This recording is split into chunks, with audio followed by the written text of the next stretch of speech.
third of the order, Soler, Grisham, and Ohapi. And then the bottom third, Moncada, former Yankee Oswald Peraza, and Bryce Teodosio is going to be in left field, and he's going to bat ninth. And they will face the Yankees' young left-hander, Ryan Weathers. This will be his fourth start, coming off a really good one. Let's check out the Nissan Pitchers Scouting Report. Well, I gave you a cookie here tonight, Michael. It's a group, all right?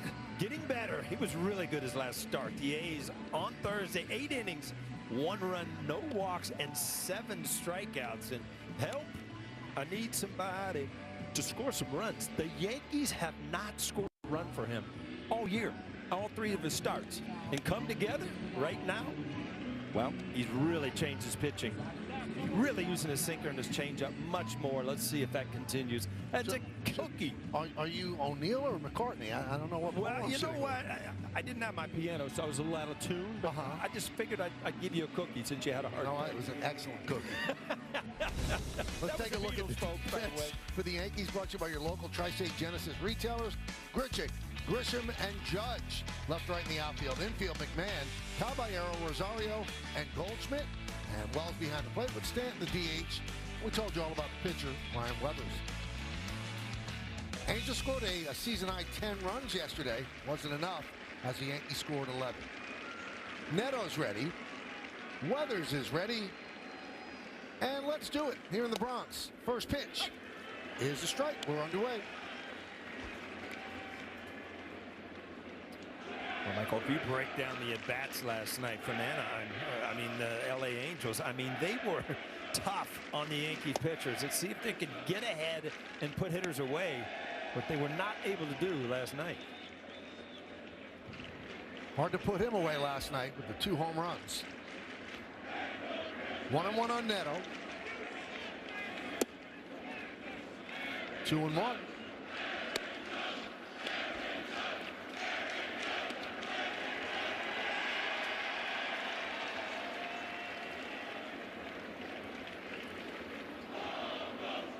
The 2-1. 3-1.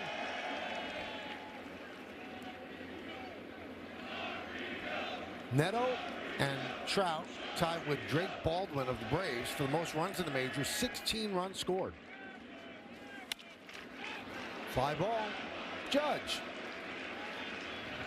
1 out. All right, the home plate umpire is Ryan Wills. The umpire scouting report brought to you by your local Kia dealers. So he's had 7 calls challenged, 5 of them overturned. He's neutral, fewer high strikes, more low strikes, and Ryan in his 7th big league season.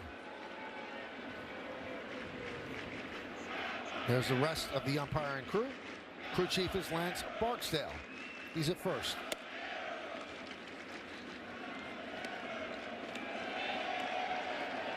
Trout with his 31st multi-home run game, most in Angels history.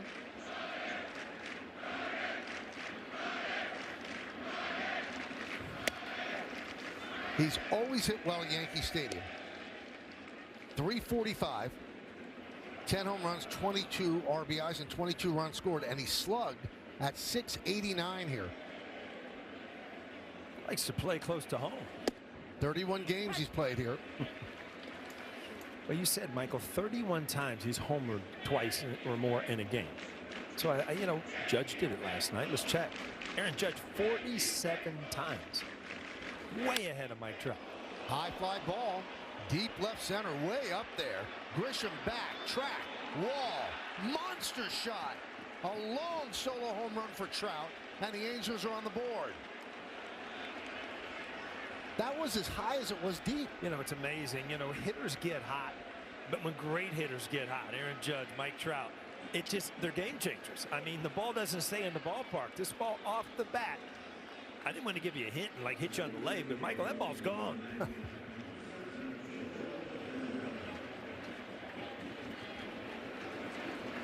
What a player. And we've been over it time and time again. It's just he has not been able to stay healthy the last 3 or 4 years. Missed almost half of the Angels games, but the numbers he is putting up, I mean, you could close the book on the Hall of Fame right now. Another blast into left center field, and that ball is gone off the back wall. Back to back for the Angels. They're up 2-0.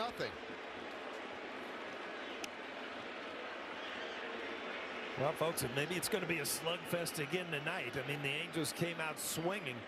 Joe Adele, I mean, that's his second home run of the year, but he's become a much better hitter. Has cut down his strikeouts, worked on his defense.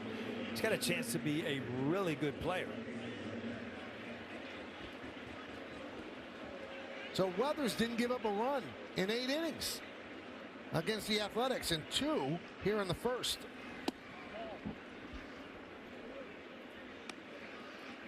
You know, there's an old saying, Michael, that solo homers don't beat you. It's the big ones. Well, you've given up a couple home runs, but, you know, 2 runs is obviously in the first innings not what you want, but not insurmountable.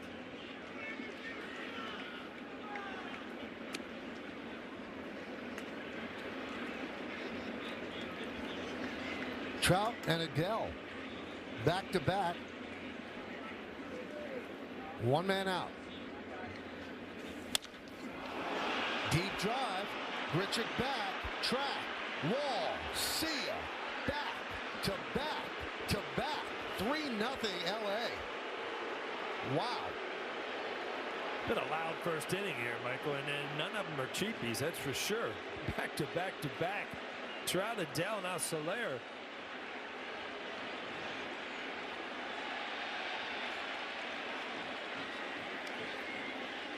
Wow. You know, in golf, you get a mulligan. You know, I think Weathers might want a mulligan here in the first. 4-seam fastball to Mike Trout. That didn't hit the catcher's glove. That went a long way. Trout sitting out over the plate, it seems like, in this series so far, and he got that one. Aaron Judge is just kind of in amazement, thinking, I'll probably catch you here. Now, this is supposed to look like he tried to turn that over, but it ended up being kind of a straight fastball as well. Ended up in the same spot off the back wall of the bullpen. And yep, another one. And Soler, all fastballs. There's Vaughn Grissom. And a strike.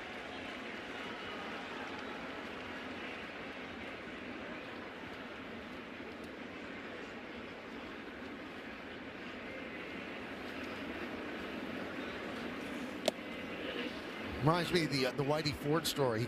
A terrible first inning. People jumping on the first pitch. Casey Stengel came out.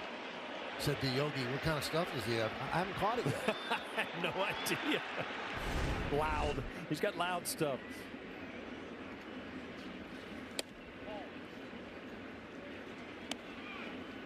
That's the pitch right there that made him so effective last Thursday against Oakland. But against the righties, he was able to get that changeup for a strike down and away.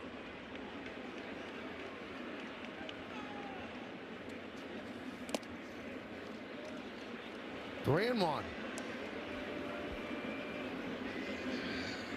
Yankee starters had allowed 3 home runs in the first 16 games this season. Ryan has allowed 3 home runs this inning.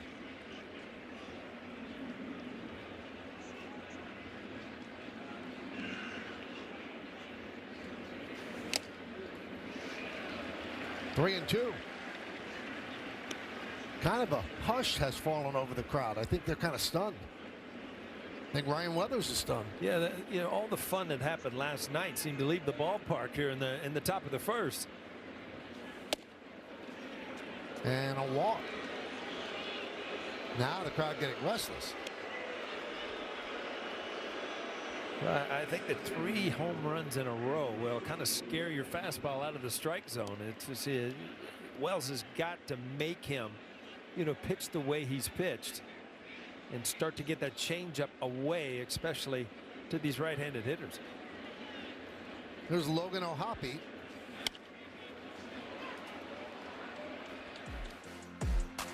Take a look at the Yankee bullpen budget brought to you by Citizens. Make sense of your money with Citizens. Bird was sent down yesterday after that outing, and Yerry De Los Santos replaces him, and that's who the Yankees used last night. So Doval probably not available. Right field, off the bat of O'Hoppe. Judge makes the play. 2 down. And Michael asked Aaron Boone about that move, and he said more than anything, it was to get a fresh arm up here because they were a little short even last night in the bullpen. They believe Bird is going to play a role throughout the course of this season, but wanted to bring Yerry De Los Santos up so they had an option, as you saw in that pitching graphic. Been a couple days since he's thrown, so he's a guy that could potentially give you more than one inning. Here's Moncada.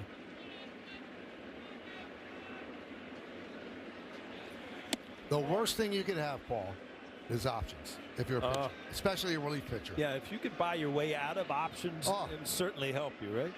Because that allows the team to make those moves just to keep a fresh arm in the bullpen. And you could be coming off a great performance, but if you've pitched 2 days in a row, you know good for them the next day. And it's not like sending you down time and time again in the same year. It's not like you use an option every time you're sent down. I mean, if you got an option, it's for the whole year. Yep.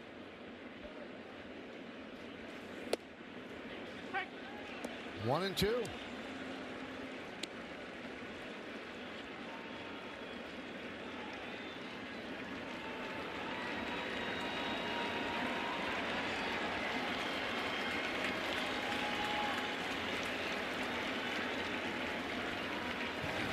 Swing and a miss, and that'll do it. But a stormy inning for Weathers, starting with Trout's home run. 3-0 Angels. Yankees coming to bat. At the home.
Well, the Yankees haven't batted yet, and they're down 3-0 with 3 Angels solo home runs against Ryan Brothers. So let's take a look at the Yankee lineup that's going to try to make up that deficit. Goldschmidt, Judge, and Rosario. How about Rosario batting third? Middle third of the order, Stanton. Grisham had a big game yesterday, and Grichuk. And the bottom third, Wells, Caballero, and McMahon. And they're going to face the Angels lefty Reed Detmers. This will be his 4th start. 17 strikeouts in 15 2/3 innings. But, Paul, let's go deeper. Let's go under the hood. Let's check out the Nissan Pitcher Scouting Report. All right, well, he's back at it after being in the bullpen all last year. He's again back in the starting rotation this year. Fastball slider really relies on those 2 pitches. Over 75% of his pitches, either the fastball or the slider. And more than 4. Both starters last night taken out in the 3rd inning. Very tough nights on both sides of the bullpens. There's Paul Goldschmidt. Led off the first with a double last night. You know, it's just breaking down this lineup, Michael, and because of the way the game was played last night. Rice got a night off. He was in for half the game. Grisham had a night off. He was in for half the game. So you're able to give them, Goldschmidt another start. So you really didn't lose a day with any of your hitters. Bellinger's struggling a little bit. Going to give him a day off. Jazz looks like he's in home run mode, so you can get Rosario in there at second. So kind of a makeshift lineup, but it makes a lot of sense because of what happened last night by everybody getting played. And Boone said that he was planning to play Rice today. He said, but since I got him in and he contributed in the 5th inning, and we could do that again. Just because you don't start doesn't mean that you won't have a big say in the game. That one is looped up the middle and caught by Peraza. Nice play by Peraza for out number 1. Now let's check out the Angels defense, brought to you by your local Tri-State Genesis retailers. And we're going to take a look at Bryce Teodosio. He is our Car Shield defensive player profile. 11 outs above average last season. Tied for 9th among Major League outfielders. So he can go get it. Yeah, he's a true center fielder, but with Mike Trout stepping back into center field, he's playing a corner position, but his speed is top stuff here in the American League. Judge had a first inning home run last night, the 87th first inning home run he's hit. But he's still got some to go to catch Babe Ruth. 126 for Ruth. Next up on the list is Mantle with 103. Well, we're Judge is talking about third. Mike Trout being the franchise for the Angels 31 times, twice in a game. Judge 47, he's second. Babe Ruth 68 times. Judge last night passed Mickey Mantle, who did 46 times. Some pretty good names.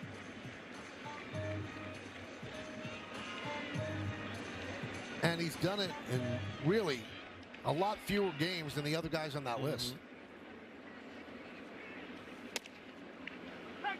Judge takes a strike. 3-1.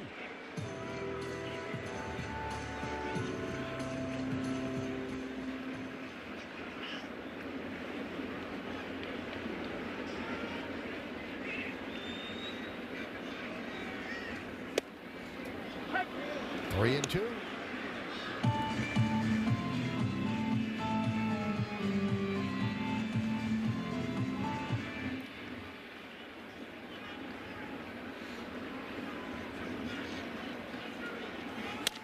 Hit shortly. Oh, what a diving stop by Moncada. Gets to his feet and gets Judge. Took an extra base hit away. Full body backhand stab of a hard shot down the line. Yeah, great play. And Moncada has not been good defensively. You remember the error he made last night, ball right at him, but just dives here, and it was hit so hard that he has plenty of time, even across the diamond, to get Aaron Judge.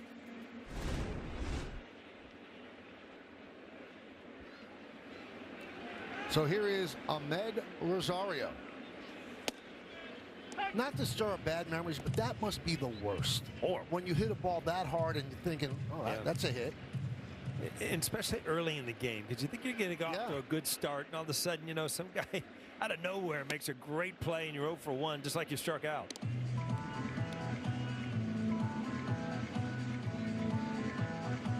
Rosario's done a good job for the Yanks. Versatile, hitting .308, 2 home runs, all in one game. 6 runs batted in.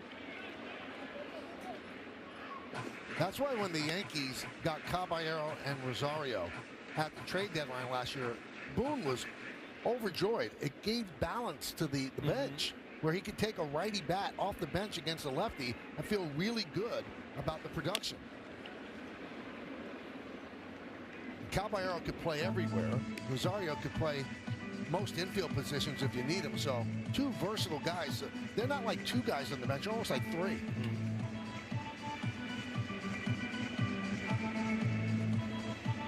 Tonight's bench has all left-handers: Rice, Grisham, Bellinger, and J.C. Escara.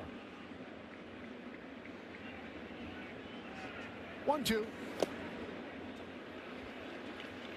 2-2. You know, you look years back where, you know, you had role players on the bench and they were bats or a speed guy, but now that position has become so important the way games are managed, because you want certain matchups. You want Rosario against lefties. You want guys that can play, you know, numerous positions. So that's a job in the major leagues now that's very important. Right field, Adele is there, and that'll do it as the Yankees go down in order against Detmers. We played one. It's 3-0 Angels. Weren't you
Play FanDuel's Daily Dinger for free every day for a chance at a profit boost if your selected player hits a home run.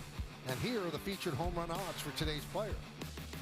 Aaron Judge plus 230. Trent Grisham not playing right now, plus 440. And Peraza lines that one in the left center, base hit. Oh, Grisham's playing. It's Bellinger's not. My apologies. Because Grisham just got that ball in. He snuck in on there, Michael.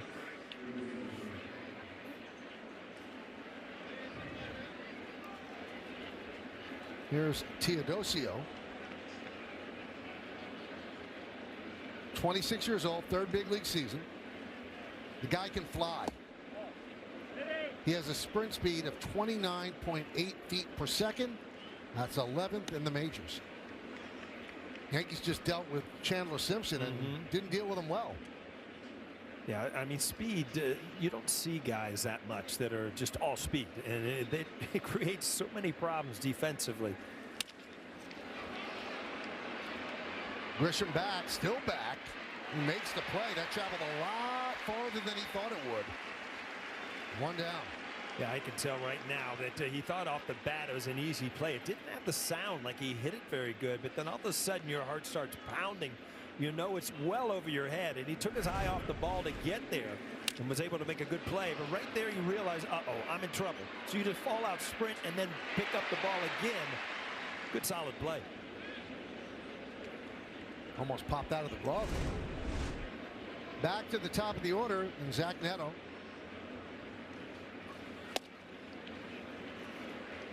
Oh, 0-1.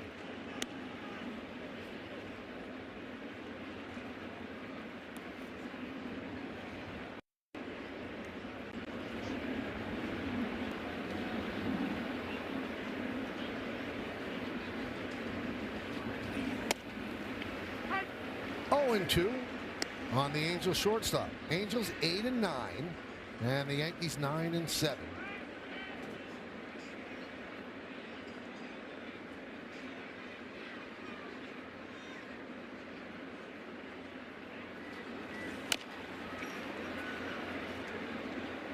I talked last night, Michael, about Weathers. Obviously, I played with his father, David Weathers. So they're one of five father-sons to play for the Yankees.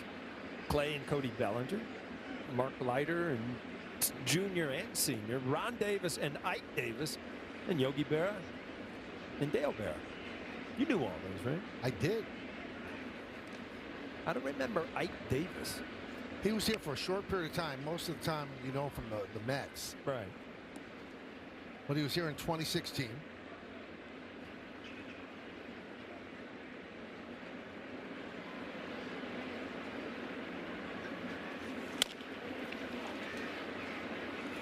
Well, this was the at-bats that you saw the wear down the Yankees last night. Just ahead in the count. Can't put guys away, continually fouling the balls off, making long counts, and a lot of stress for the pitcher.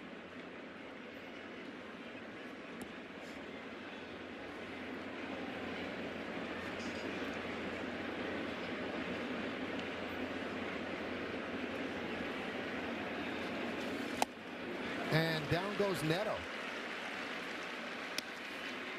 He's got 2 off-speed pitches that he really found against Oakland last Thursday. This is a slider. This ball will come down and in to a righty off-speed, and then he's really been working on the changeup. Same kind of speed, but going the other way, down and away. So if he gets both of those working, that's a lot to cover for a hitter. Here's Trout.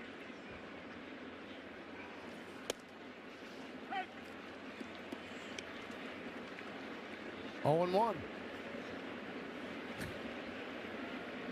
These are the nights that you kind of check up the lineup card and think, are they cheating? Doesn't it seem like he hits like every other batter? Or he's on deck? One of the two. It must be so much fun for him to be healthy. I mean, some years just wasted completely. He is such a nice guy, too. I was on the field, and I went over and talked to him. I said, it's so good to see you healthy. He couldn't just, yeah, thanks. He was so good today at taking batting practice and then walking back to the back of the, where the fans and the kids signing autographs, going back. A lot of guys won't take time out of BP. I mean, this is just his typical thing. Really compact, unbelievably strong, built like a football player. It's just he's been like that since he broke into the major leagues. He represents the Angels well. It's pretty much what I'm trying to get to, Mike.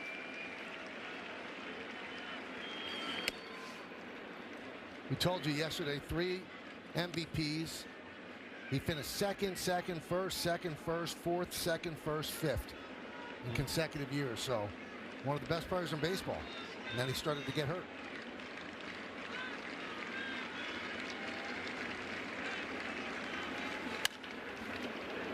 Grounded foul. He's in the 8th season of a 12-year, $428 million extension. That'll cover him through 2030. And he is never asked out. You see some players that the team's not going well, they ask to be traded. They want to chase a ring and try to join a ready-made team. Trout has never asked the owner, Artie Moreno, to trade him. Yeah, you had those high expectations, obviously, when Ohtani was there for 6 years, and it just didn't, it kind of fizzled out. And obviously, Ohtani ended up across the city over in Dodger Stadium.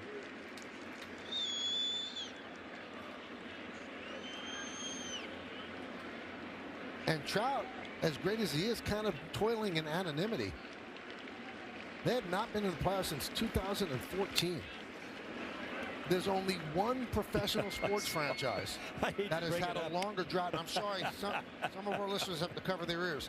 That's the New York Jets, 2010. Yep.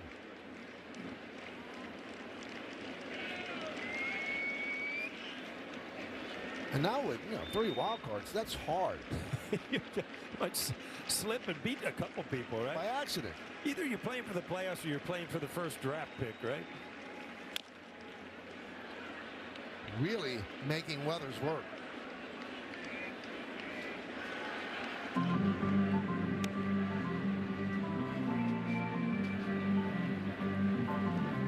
So, Michael, I didn't grow up here, but, I have kind of noticed Yankee fans, Mets fans, there's no in between, no gray area. You want, like, are the Jets and the Giants exactly, are they divided exactly the way?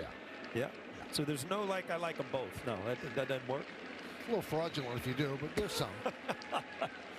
That's from a true Bronx kid right there. All the way to the backstop as Peraza jogs to second. This sounded like it got him, but no. He doesn't want to go to first. Not the way you're swinging it, right?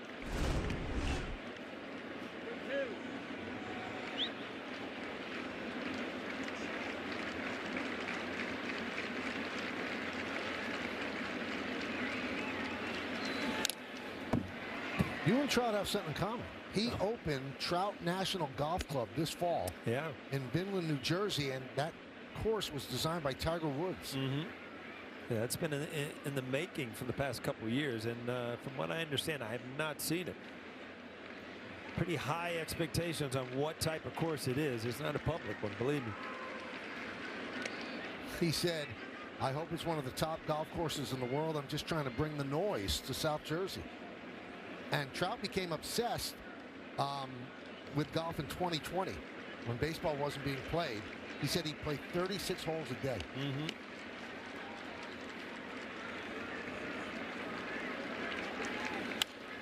Wow, what an at bat.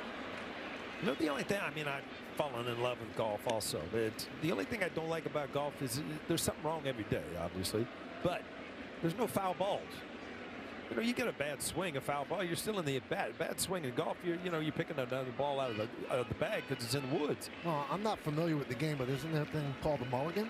Well, yeah, they didn't show up at the Masters this year. Another foul ball.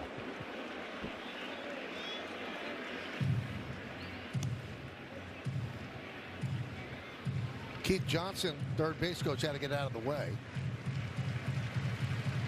The 12th pitch of the at-bat coming up. The old pitch sequence that looks like a CBS receipt. The whole kitchen sink right there, Paul. Yeah, you got to start shaking your head if you're Weathers. Like, what do you want? Good pitch there. So Weathers wins that long battle. No runs a hit. One man left. We go to the bottom of the second. 3-0 Angels.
Welcome back. I know Paul O'Neill was up all night tossing and turning, wondering why Giancarlo Stanton is wearing a red belt. Well, I walked up to him at his locker today to ask him if there was any significance, and he said it's been something that he's wanted to do for a while. Many people don't know that red is actually an official part of the Yankees color palette, although it's not currently used on field in their uniform. But along with midnight navy, white, and gray, it is part of that palette, and it first became a permanent part of the Yankees' identity in 1947 when they introduced the top hat logo. You saw it in the Yankees script in that logo, elements of the hat and the bat. And then in 1996, guys, Spike Lee wanted a red interlocking NY hat to match his World Series jacket. At the time, only on-field gear was produced, so New Era had to go to George M. Steinbrenner and ask him permission to produce the one-off, which he agreed, so the boss gave him the green light. The red hat was born, and since then, hats aren't just for baseball players, they're for fashion as well. Who knew a belt could yield such a story? Well, now, because he's a very good dresser, Meredith, he's going with a red pair of spikes, too. And he didn't have those yesterday. He has worn those in the past, but not with the belt. But he said it's been something he's thinking about. So he's out there, he's doing it.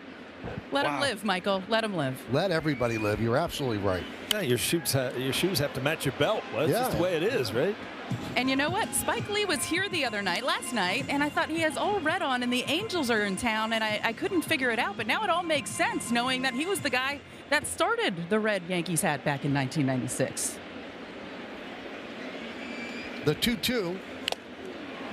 And that one's tipped into the glove of O'Hoppe. Stanton strikes out. This was Spike yesterday, sitting next to Billy Crystal. I might be biased, Paul. I think the top hat logo is one of the great logos in all of sports. I really miss it, to tell you the truth. Right when I got here in New York, people used to wear those in the stands, and I thought it was so cool.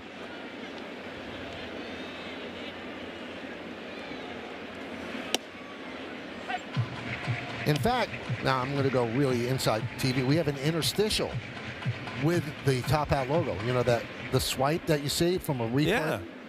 We'll let them play with it and show you. So you throw those things out in the second inning. You got plenty of time to get it in. Yeah, right? There it is.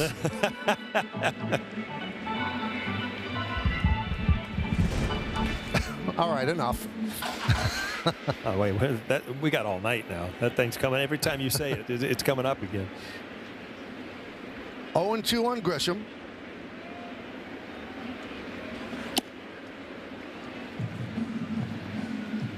One and two.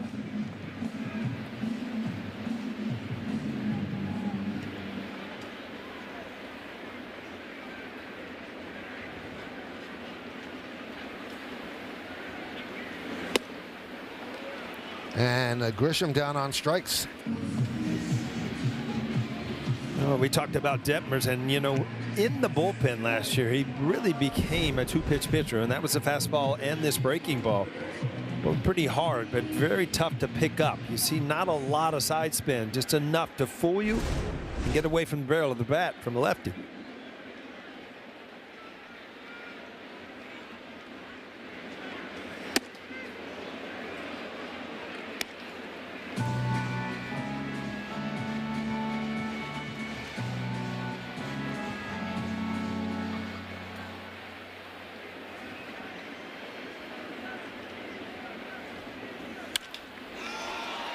Grichuk with a high fly ball, shallow right. Adele makes the play. Another 1-2-3 inning, and the great top hat logo takes us to the third.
Yankees Baseball on Yes is brought to you in part by Delta, the official airline of the New York Yankees. Delta, keep climbing. Now we go to the third inning. It'll be Joe Adele, Jorge Soler, and Von Grissom. Adele with a home run in the first inning. 3 home runs in the first inning. All in a row. Trout, Adele, and Soler. Ground ball to third. McMahon. 1 down. That's a good sign right there. Getting Adele out. He's been swinging the bat really well. All right, let's take a look at pitching decisions presented by Sage. We talked about those 3 home runs, Paul. Well, I mean, last night it was a slugfest, and it started out that way today in the first inning. All fastballs, all down in the strike zone, and all ends up in the bleachers. Here is Soler.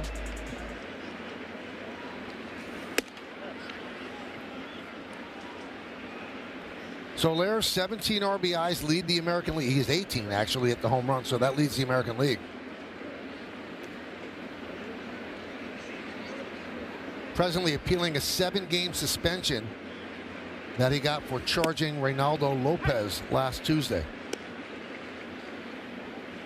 It's a big inning for Weathers. You know, you give up 3, then you get it through the second, and now you're going through Adele, who he got out on the first pitch, and Soler, who's been extremely hot as well. You get through this inning as the players behind you start to think, all right, now we've settled things down. Now it's time for us to try to get back in this game.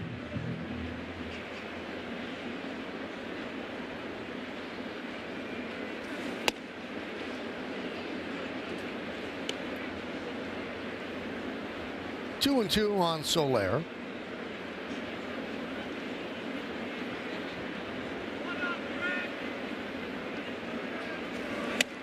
Swing and a miss. Breaking ball. Soler down on strikes. Fourth strikeout for Weathers. Again, not his best breaking ball, but because of the speed and how he, used it in the sequence, kind of almost dropped down there. See that side spin, kind of hung up there, but was able to get a swing and a miss.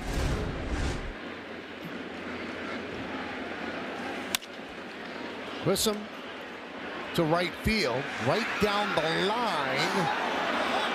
Just missed the foul pole. Foul ball. Wow, we had a bad angle for that one, Michael. That looked really close and obviously foul. Boy, that'd have been a heartbreaker right there. You get 2 quick outs and then somebody hits the pole on you.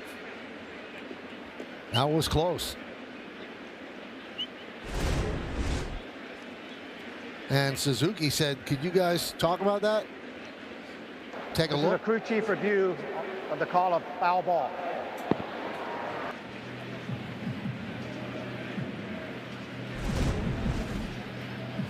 Yeah, this is a tough angle because the ball, you can't tell what side of the pole what goes on. Aaron Judge says it's foul. I'm going to believe him, all right? Yeah, I thought it crossed in front of the pole, not behind it.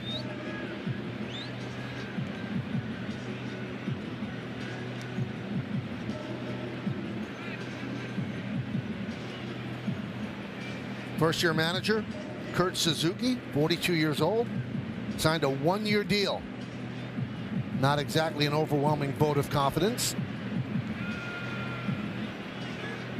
but he wanted an opportunity. Won a championship as a player in 2019 with the Nationals, and he was a special advisor to the GM from 2023 to 2025 with the Angels.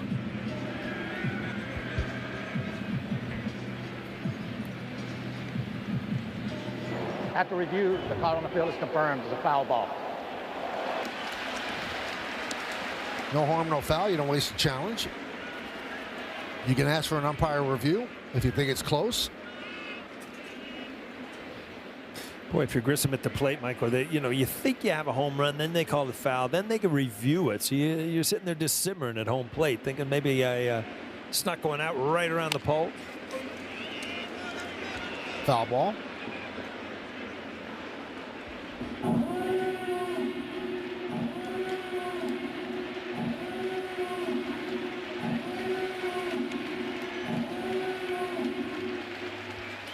Yankees snapped their 5-game losing streak last night with an 11-10 victory. I think I read today, Michael, that was the most runs, both teams, most runs they gave up and most runs they scored. It was just an absolute slugfest last night. You said it in the pregame, throwing haymakers at each other, huh? Fun game. It's more fun for the Yankees because they won. I, on the way home last night, was just thinking, that was a great win. But if you go home with a loss after how many big hits and home runs you had last night, that'd have been a different story. Strikeout number 5. 1-2-3 inning for Weathers. We go to the bottom of the third.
Time for Pinstripe Pride, brought to you by Toyota, the official hybrid vehicles of the Yankees. Tonight's picture is of Madeline from Rochester, New York, who attended her first Yankees game with her parents last night. Madeline, you saw a good one, man. They're not all like that. Hope you enjoyed from what you understood. Use the hashtag Toyota Pinstripe Pride and mention yes in pictures you post to social media to reflect your love for the Bronx Bombers. We might spotlight you in a future game. 6 up, 6 down over the first 2 innings for the Yankees. So it'll be Wells, Caballero, and McMahon against Reed Detmers. Ground ball, first base. 1 away on 1 pitch. So you mentioned the 11 runs the Yankees scored last night, Paul. In the previous 4 games, combined, they scored 11 runs.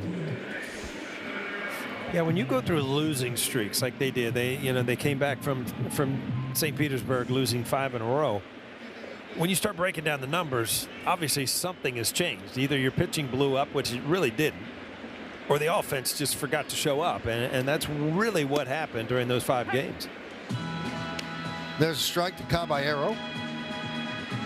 Now, Caballero's had 4 hits in his last 3 games, and his first 12 games he was 5 for 40, so the worm can turn. And Michael, one of those hits came in the 9th after Grisham's 2-run shot. He doubled, then stole third, eventually scoring on the wild pitch, giving the Yankees the win. He also hit a 2-run home run in the 2nd inning that gave the Yankees at the time a 4-0 lead. After the game, he was asked, what are you more proud of, that stolen base and scoring on the wild pitch or the home run? He looked, he smiled, and he said, stealing bases, that's what I do. It's the home run, obviously. There's one thing he also did that, I mean, you know if a player's sharp. He scores the winning run on the wild pitch, and McMahon starts to celebrate. And he said to McMahon, you got to go touch first base. Before he would ever celebrate, he said, you got to go complete the play. So he was on top of the game as he strikes out there. 2 down.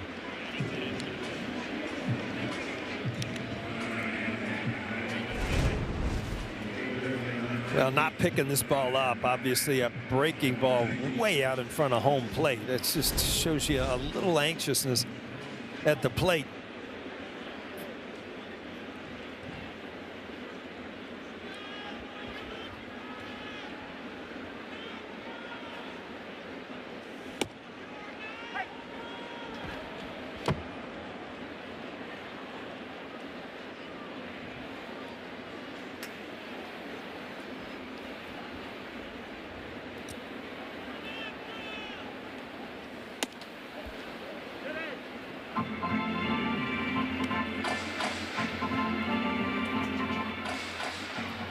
You know, the Yankees will take the win whichever way they can get it on the wild pitch, but it was set up for McMahon to feel really good about himself. Yeah. Now, he did work a walk,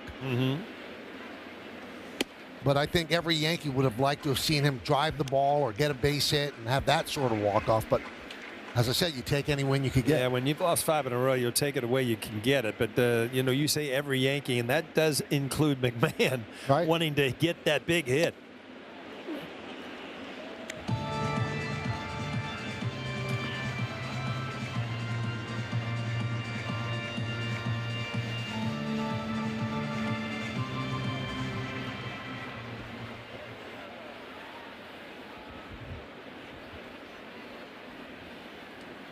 Two.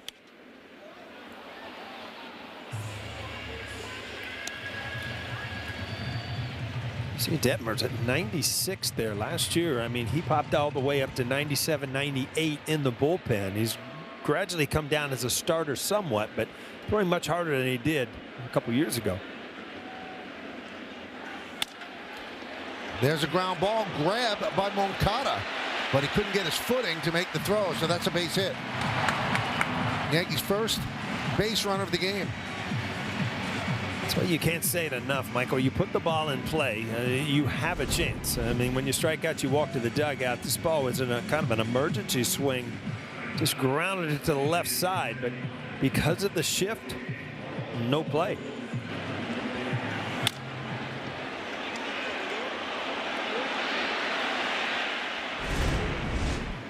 Paul Goldschmidt takes a strike from Detmers.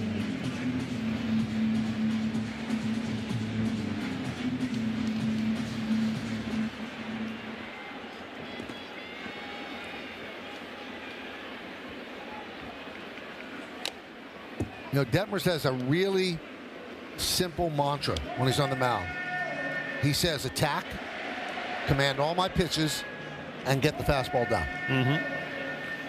And that sounds easy. That's everybody's, want as a pitcher. But, he's only trying to control a few pitches. We went over in the scouting report, 75% of his pitches are the fastball, the breaking ball. So it's not like he needs to work on 4 or 5 different pitches, locating them all. Then you look at the Yankees, Max Fried, he's got 7 pitches that he could choose from.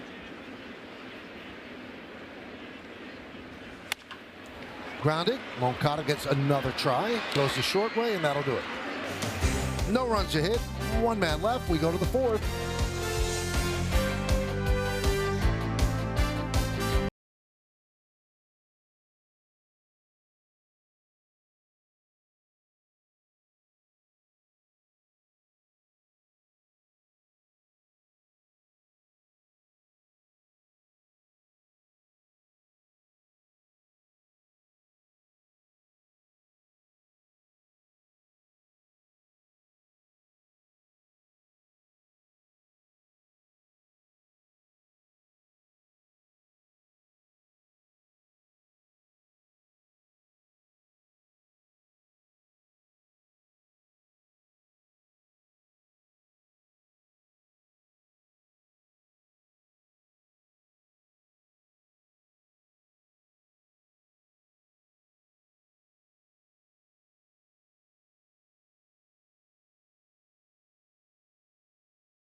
Time for tonight's injury report, brought to you by Montefiore Einstein, the official hospital of the New York Yankees. Anthony Volpe began his rehab assignment with a Double-A Somerset tonight. 0 for 2, struck out both times in 5 innings of play. He's expected to play 4 games this week. They'd like to get him maybe 55 at-bats, which would be what you get in the spring training.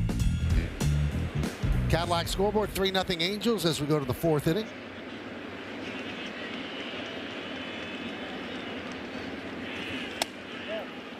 Now, Meredith, you spoke to Volpe in depth about what he wants to do with his rehab, right?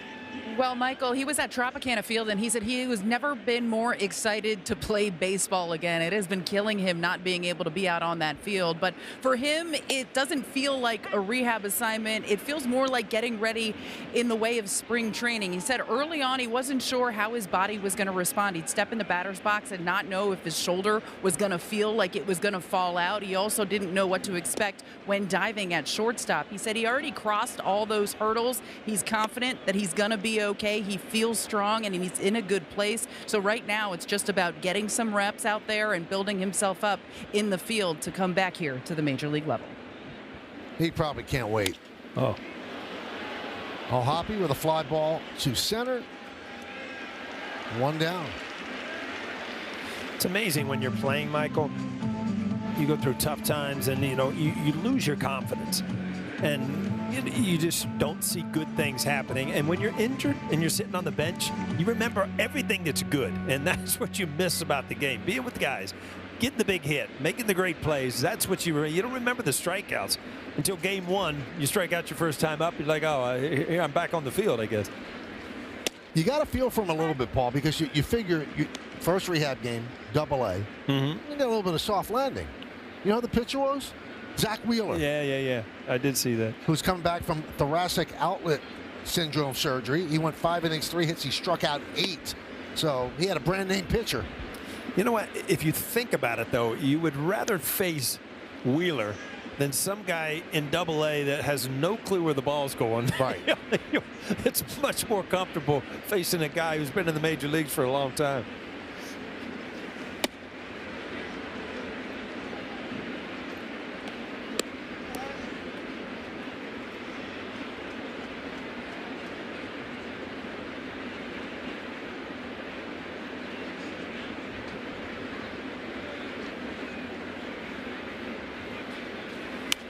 You know, Wheeler's a little bit of an interesting case because when healthy, he's one of the best pitchers in baseball. There's no denying that. So he has, I think, a couple years left on his contract, and you know, there's talk. Do you want an extension? He goes, no, I'm done.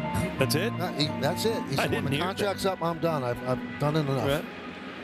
Well, sometimes you make your mind up, Michael, and you got to stick with it. Yeah, guy on my right did that. Well, last year you said guy on my left, but yeah, you really got to watch what you say now. Strikeout number 6. 6 Yankee strikeout brought to you by your local Tri-State Audi dealers. Well, if you look at the strikeouts, they've all been off-speed pitches. Angels hunting that fastball. The 3 fastballs that were hit out in the first inning, and now the strikeouts have all been change-ups and breaking balls. Peraza had a single in the second inning. Oswalt played 145 games with the Yankees, and he hit 190. And he could field with anybody. And now he crushes that one to left field. And Grichuk turns and watches it go into the seats. A home run for Peraza, and it is 4-0 Angels. This is what I saw Peraza doing with the Yankees. Right when he showed up, I was like, this guy is going to do big things. And he just kind of fizzled and never really got it going. It looks much more comfortable with the Angels uniform, swinging the bat, get an opportunity to play a little bit. This is a changeup. You see not a lot of movement down, just kind of sits right there. Just hammered.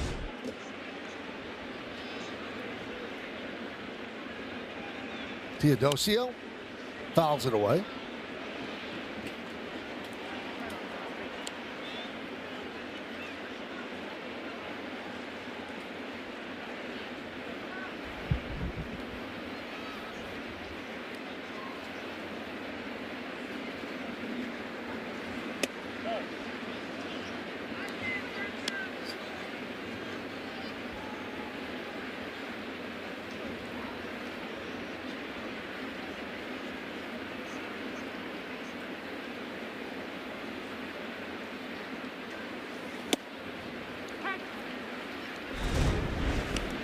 One and two. Again, the ball kind of sits up there. Peraza always had a good, quick bat when he made contact. It just never got it going with the Yankees. I always could tell he frustrated you because you saw something there and it never really happened. Yeah, and it's from day one. I thought, I'm telling you, and I think I saw this guy could be a 30-30 guy. Runs well. You don't have to worry about his defense. It was solid, and then you could just see the ball jump off his bat. And then all of a sudden, the numbers did not match what you thought you saw coming from the major leagues.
MLB Plus is new for 2026. Stream MLB Network 24/7 and select out-of-market games every week, plus live radio broadcasts of every game, Game Day 3D, Big Inning, and minor league action. Visit MLB.com/MLB Plus to subscribe today.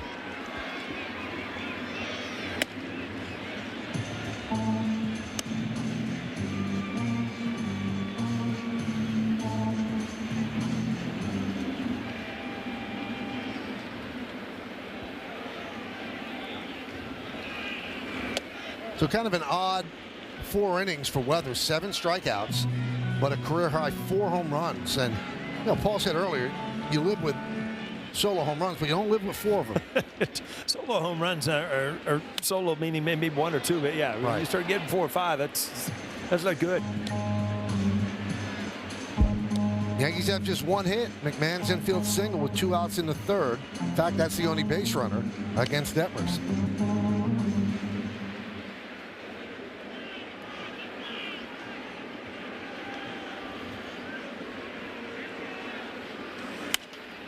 Fouled away.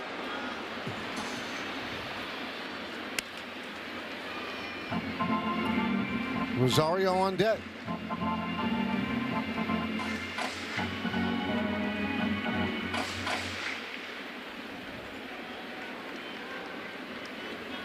And the pitch. 3-2.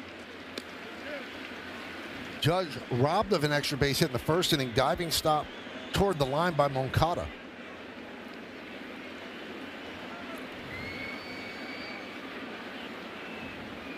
The lefty deals. Strike 3. Judge looked like he wanted to challenge, decided not to. He's only challenged twice all year. Well, it's a breaking ball. You might give up on it. Does it hit the top of the box? Yes, it does. It's just you're not, as a hitter, not thinking that, that ball is not called a lot. It is now. And Aaron Judge obviously wise not to challenge it because it looked like it caught the top of the strike zone. From the first game that we did, Paul, David Cone has been espousing that if you're a pitcher, you work the top of the zone. That never used to be called a strike. Hitters don't swing at that, and you will get a lot of outs that way. He said that from game 1. Yeah, it makes a lot of sense. I mean, Coney is very good at breaking down, tendencies and what hitters do. And you're right, when you're taught not to swing at that pitch because you really can't do much with it. Base hit there for Rosario. You were always taught to cover the ball down and away because that's the pitch that pitchers wanted to throw. So the high strike was not called. Rosario continues to beat up left-handed pitching. A really quick bat. And it really just fires those hips and it gets that bat head out with it. Here's Giancarlo Stanton.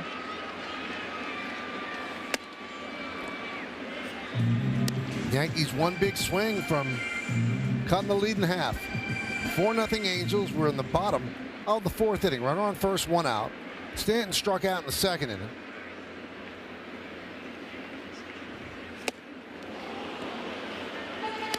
Let's check out one of tonight's player props brought to you by Bet365, where winning is everything. Stanton to hit 1 or more home runs, plus 380. He hasn't had a home run in a while. Has 1 for the season, but he's hit the ball hard.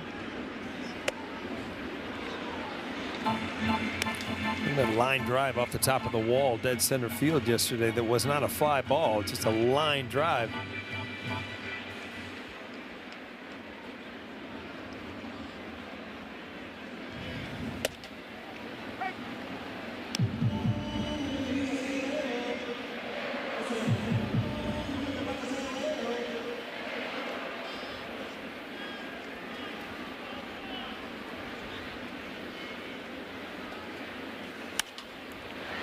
Fouled away.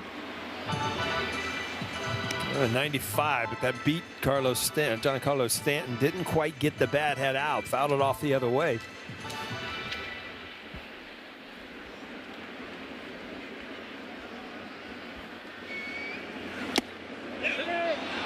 Did not go.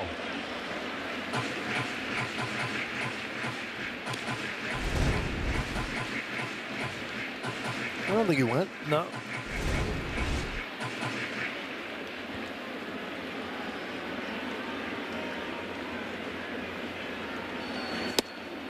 And Stanton goes down on strikes for the second time.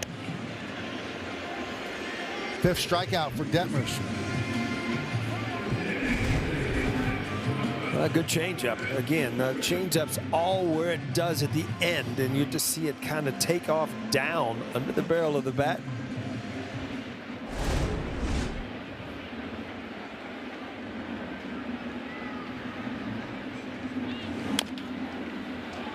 Foul ball.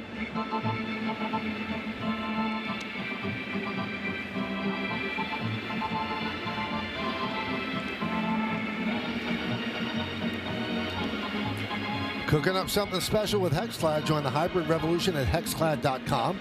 2 home runs after entering as a pinch hitter. Yankees all time. Bye-bye Balboni. Raul Ibanez did it twice. Steve Balboni, he was a big dude, huh?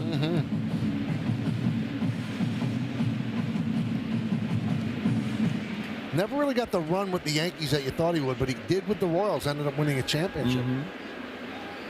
Well, half of his home runs, I think, were in Columbus, Ohio, when he was on the shuttle with the Yankees.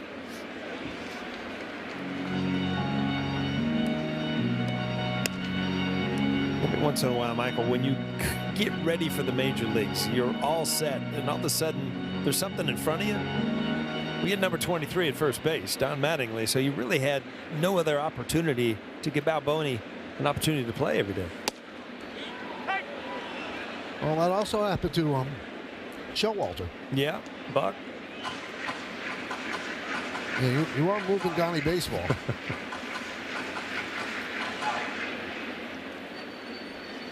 Two balls, 2 strikes, 2 outs. Grisham at the plate.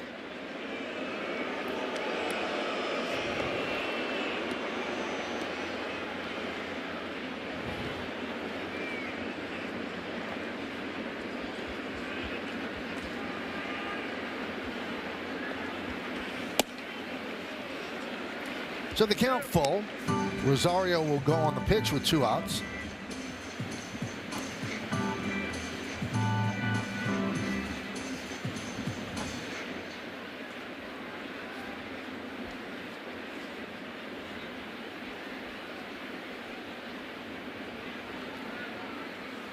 Swing and a miss.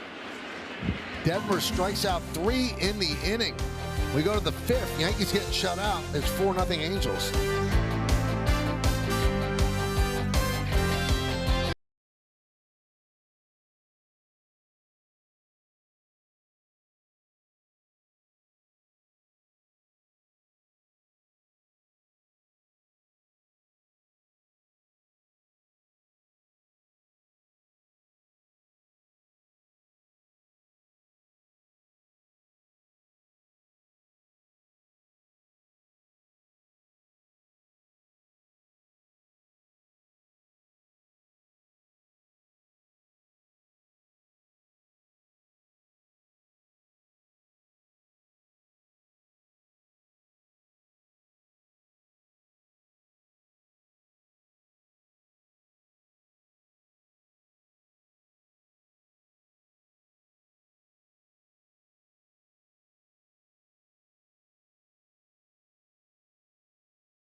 2 nights, 1 wild show. Banana Ball is coming to New York City. Yankee Stadium will host the Savannah Bananas on Saturday, April 25th and Sunday, April 26th. Limited ticket inventory and premium seat locations on sale now. Visit Yankees.com/bananas to secure your seats today. Top of the order for the Angels against Weathers. Neto swings and misses.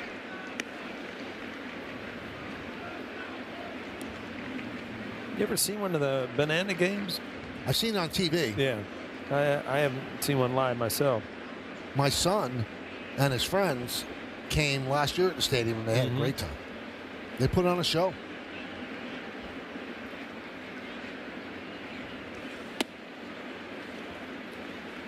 All right, so this is from the Elias Sports Bureau and how rare what we're seeing. Before this series, the last game with the top 4 active hitters in home runs, you have to go back to June 12th of 1956, a Dodger-Cardinal game.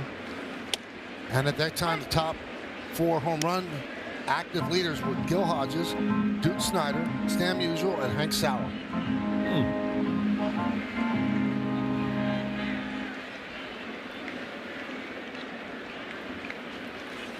Swing and a miss. Strikeout number 8. All right, so Trout has 3 home runs this series. Take a look at the exit velocity on those home runs presented by Spectrum. 108.7, 109.2, 110.1. Very patriotic, Michael. You see that? Red, white, and blue? Yeah. Huh? And those are the top 4 home run leaders, active leaders, all in this series. All in this game tonight. We're on the top of the 5th, and it's been all Angels so far. Offensively, the Yankees have not been able to get anything going. Weathers has pitched well strikeout-wise, but giving up 4 solo home runs.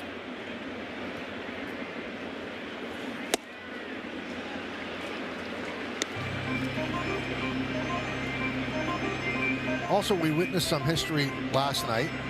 It's the second time in Major League Baseball history where 2 3-time MVPs both hit multiple home runs in a game.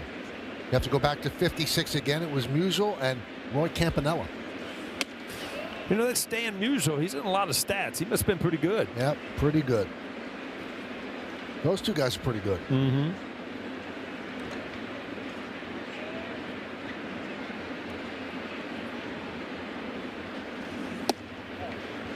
I watched Trout, and what jumps out at me, he swings so hard all the time. And you look at Judge, has such power. He doesn't seem like he swings that same way. No, I mean, he uses his total body to really, and Aaron Judge is just so big that he has a natural uppercut and he just crushes the ball. But yeah, Trout really does not ever, you know, take back and try to, you know, feather ball right or anything.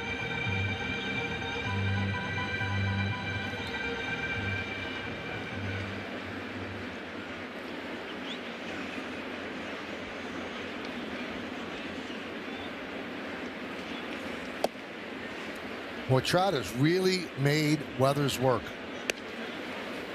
Long at bat in the second, that ended in a strikeout looking. Outfield straightaway. Rosario, the second baseman, plays up the middle. Another foul ball. With another lengthy at bat. He got 3-2 with everything he possibly had, and ended up getting a strikeout with a slider. Went to the fastball there. So he's trying to mix it up. You just cannot do one thing to Mike Trout.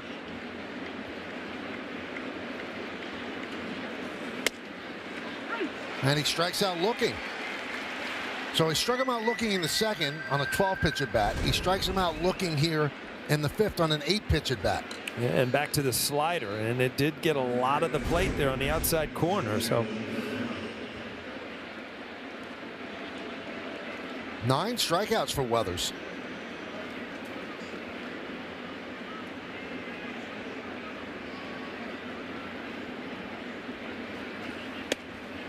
And a strike.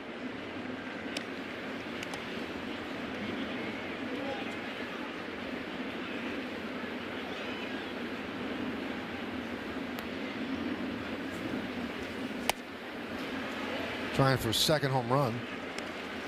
Well, you can see Weathers has really gone to plan B after the first inning. A ton of sliders, ton of changeups, just trying to pitch away from his fastball where it's usually backwards. He's a fastball pitcher that mixes in the breaking ball and the changeup.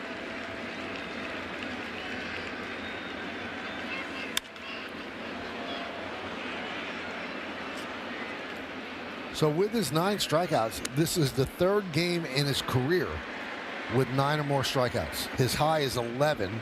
He did that in 2024 while with Miami.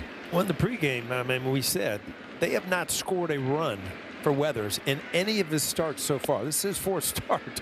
And again, tonight, obviously he had a big first inning, gave up 3 runs, but still no runs on the board where you feel like if you're pitching, hey, I'll just shut him down right here, or my offense will get me back in the game.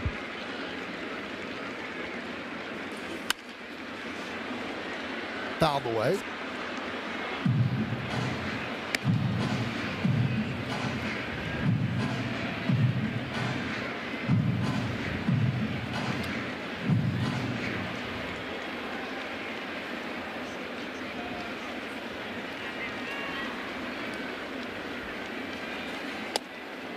And he strikes out the side. He has struck out 4 in a row and 5 of the last 6 batters. We're halfway through.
The Yankees return to Prime tomorrow to take on the Angels. Don't miss a minute of the Yankees beginning at 6:30 only on Prime.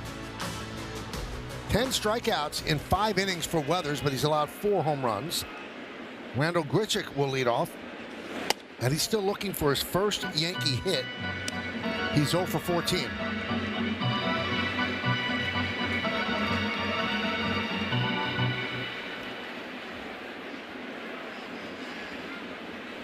Detmers deals. 1-1.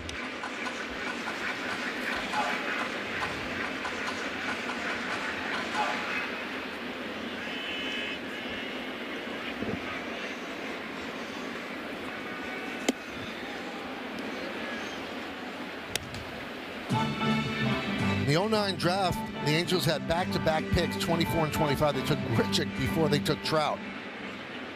Yankees were going to take Trout, but then he was off the board and they took Slade Heathcott.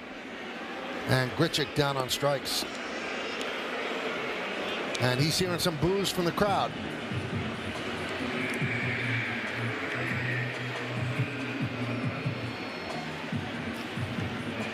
And that second pick the Angels had was a compensation pick from the Yankees when the Yankees signed Mark Teixeira.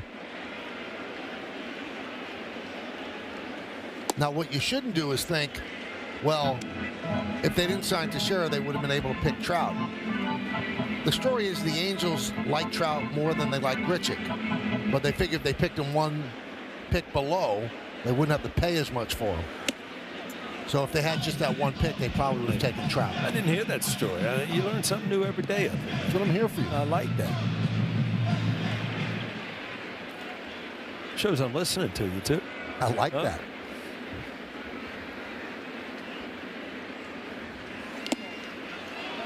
Two and one.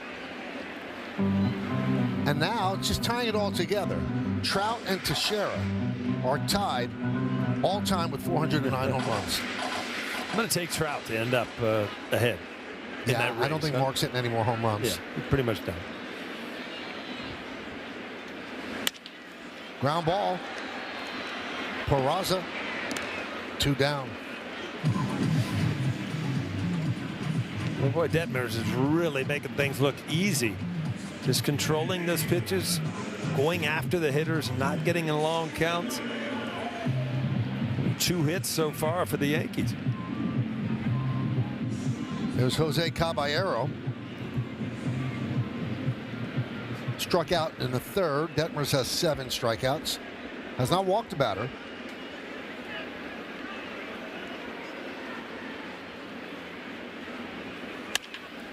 Right at Moncada. That was in self-defense. Almost knocked him down. Yankees go down in order. We go to the 6th.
Nike Shack, Jordan Walker had 6 home runs last year. He has 8 home runs already this season for the Cardinals. Major League Baseball hitters, 9 players had multi-home run games yesterday, tied for the 6th most all-time.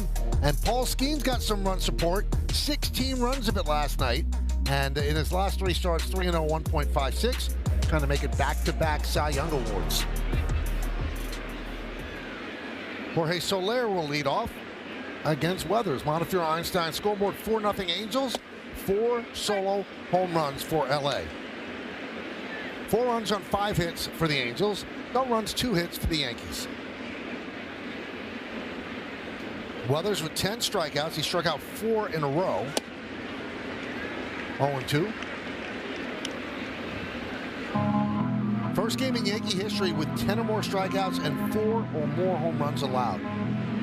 You know, when you read the top line, first game in Yankee history, that's great. The 10 strikeouts, great. Well, let's just take off the end there with the 4 home runs, huh? I just, the first line gets me. I mean, Yankee history started in 1903, and this is the first time it's happened.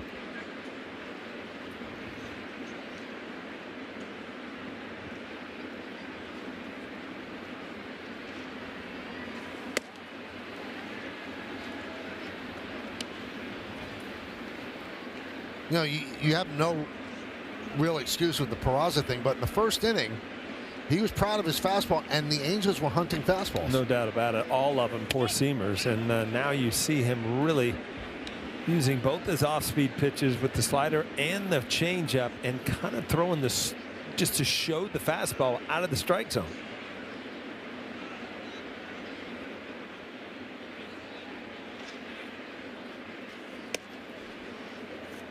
And he walks Soler.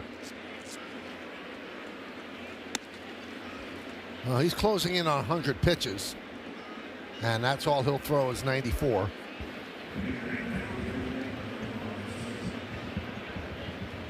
Boone has not signaled yet. And now he has. So that's going to do it for Weathers. 5+ innings, the 4 home runs, and the 10 strikeouts. He's trailing 4-0.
Yankees Baseball on Yes is brought to you in part by Sage, proud accounting software provider of the New York Yankees. By your local Tri-State Genesis retailers. Learn more at genesis.com. And by the New York Lottery, this could be your lucky play. Some of the great pictures of the great Elston Howard today in 1955. He made his Yankee debut. What was the relation? I remember Josh Hart was here from the Knicks. I think he's a distant cousin. Okay. Paul Blackburn comes on. Runner on first. And there's a ground ball past the diving McMahon into left field. So Grissom picks up a single. First and second for the Angels. Nobody out. The Angels just keep coming up with good at-bats and putting people in trouble as far as the pitchers. And you noticed it last night, and the Yankees were able to make a miraculous comeback in the 9th inning, but this ball out of the reach of McMahon. Not a distant cousin, a great nephew. I wanted to clarify that. All right. So Josh is a great nephew of Elston.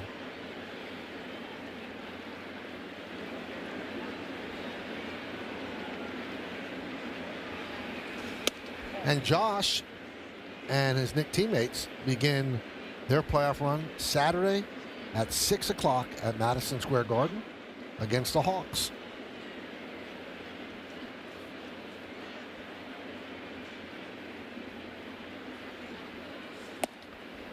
I got the two of us seats.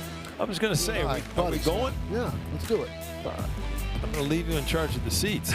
We're not in the top row, are we? No, we're not in the first row. 4-time world champion Elston Howard won the MVP in '63. 12-time All-Star, 2 Gold Gloves.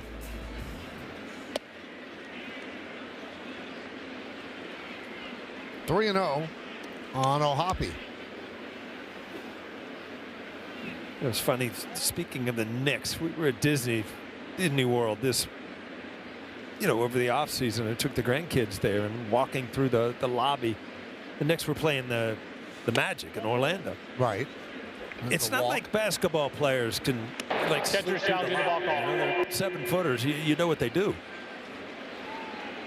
So a challenge powered by T-Mobile. There's a strike. The Yankees have 2 challenges remaining. And it's a strike, so it's not a walk on O'Hoppe. The Yankees retain both challenges. And the Angels have both of their challenges.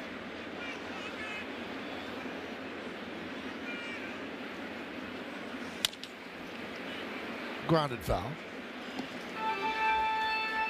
Did you say hello to any of these? I did. I said hello to Brunson. I talked to his father for a little while. You know, very friendly. We had a great time. But like, you know what I mean? Baseball players can walk around and sometimes just, unless if you're Carl Anthony Town walks by you, you know he does something. Yeah, exactly. I mean, where's your basketball shoes? You have to play basketball.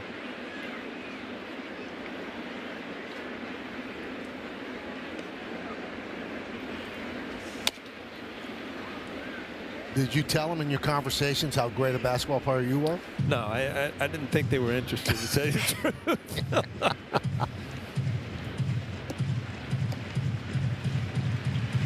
First and second. Nobody out here in the 6th. It's 4-0 Angels. A 3-2 count on the catcher, Logan O'Hoppe.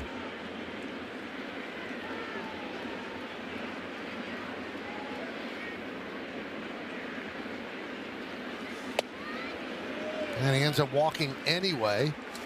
So bases loaded, nobody out. And this could get away from the Yankees if Blackburn doesn't settle down.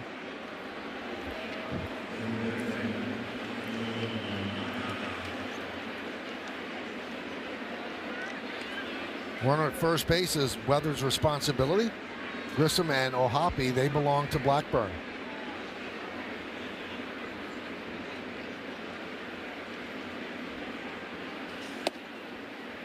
I see Garrett Cole leaning over the dugout fence, and he's got the baseball in his hand. And it's a great line by Ron Darling in his book.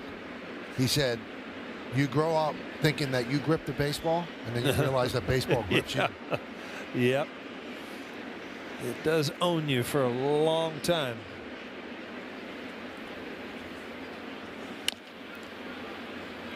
I think the first guy who said it was Jim Bouton in ball 4. It's just a great line.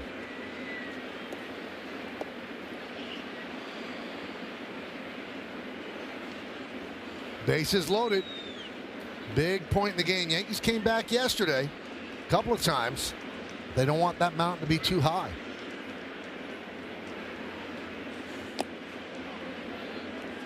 Two and one. Told you many times, kind of on that same subject, how many times you look up at the scoreboard in the old stadium and see those numbers, your average, your home runs, your RBIs, and an everyday player, when you're in the game, you're living the game at a major league level. There's a base hit to right field by Moncada. 1 run scores. Here comes Grissom, and he will score. It's a 2-run single for Moncada, and it's 6-0 Angels. And the Bluebirds are out in the Bronx.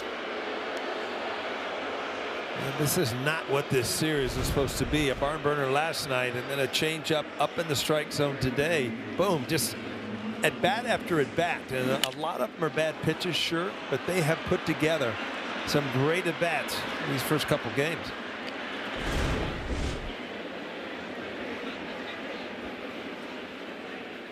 Here's Peraza, 2 for 2 tonight.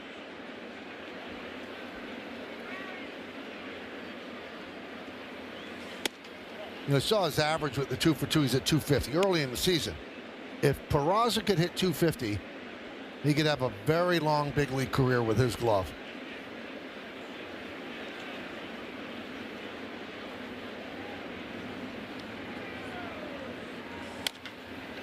Grounded foul. Peraza hits the home run in the 4th, and that's the Optimum Fiber famously fast replay. This was the one changeup that he gave a home run up, and it just didn't have movement down in the way. Peraza stayed with it. Quick hands, just hooked it in the left field seats.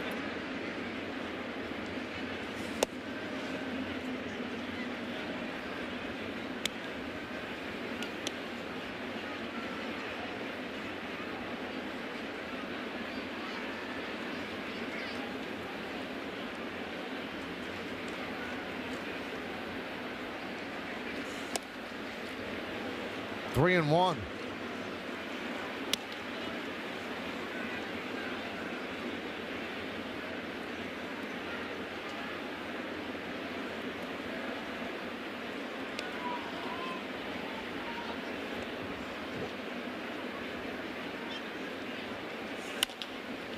Ground ball, foul.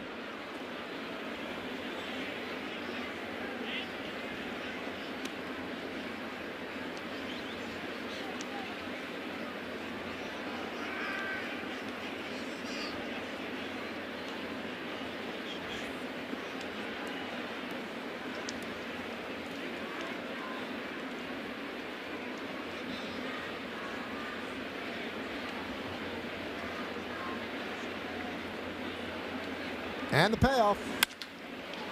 That one's ripped to left field. A base hit in front of Grichuk. Runners held up, so they advance one. Then the bases are loaded, and Peraza is 3 for 3. You come back to face your ex-team, Matt Blake going to head out. Then you have a little extra incentive to do something good. And Peraza off to a great start tonight. Third hit, including a home run. This ball hit on the screws. Grichuk kind of in between. Either dive for that ball, and if he gets by you, the circus starts with runners all over the place, but elected to let it bounce. Just called up today, De Los Santos heating up.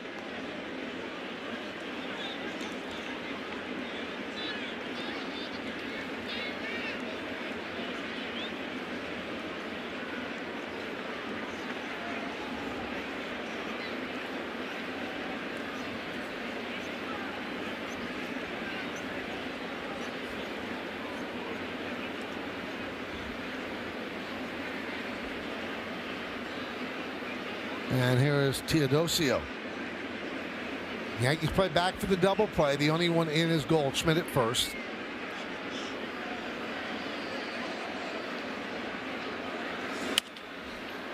Popped up.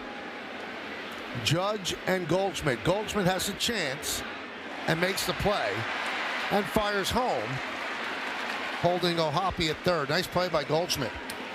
Yeah, it was, and in the back of his mind, knowing that he's going to make an awkward catch over there, that he's got to spin and get rid of the ball. First thing, obviously, catch the ball. Almost came out, but then a quick turn, get rid of it.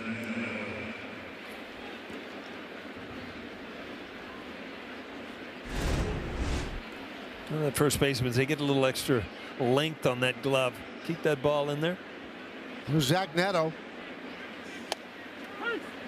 And a strike. Wells came up faking the throw to third. McMahon wasn't there, but it did chase O'Hoppe back. It's a catcher's balk right there. Man. Yeah. Nobody home.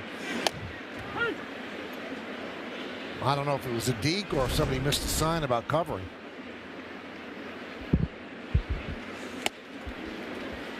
Oh, 0-2.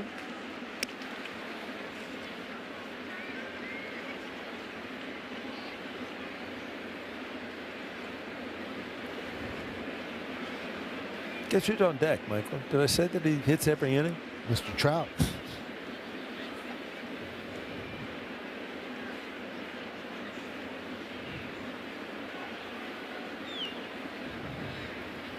The pitch. Catcher's challenging the ball call. And that's challenged by Wells. ABS powered by T-Mobile.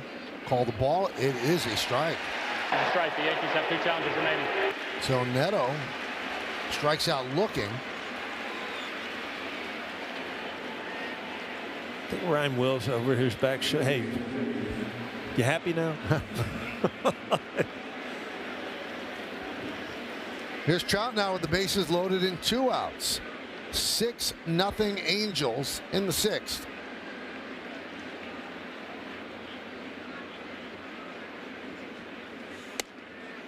And a strike from Blackburn.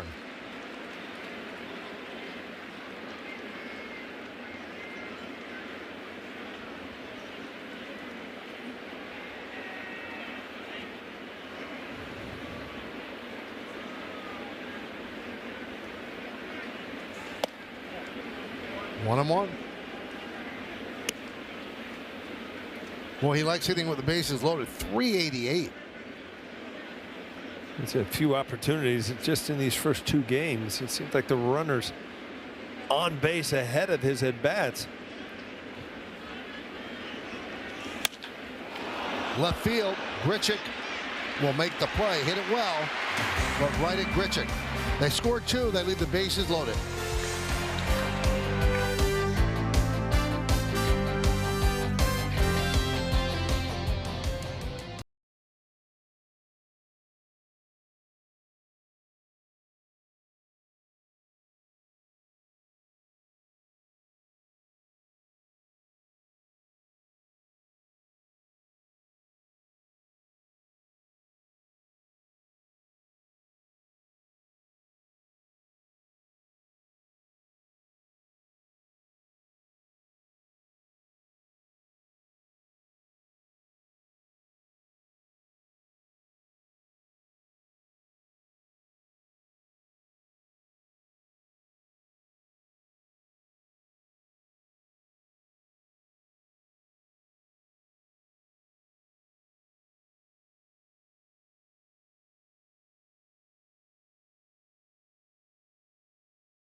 Time to name that Yankee, brought to you by Prevagen, made for your brain. 2,135 hits, a lot of home runs, hit by a pitch 267 times.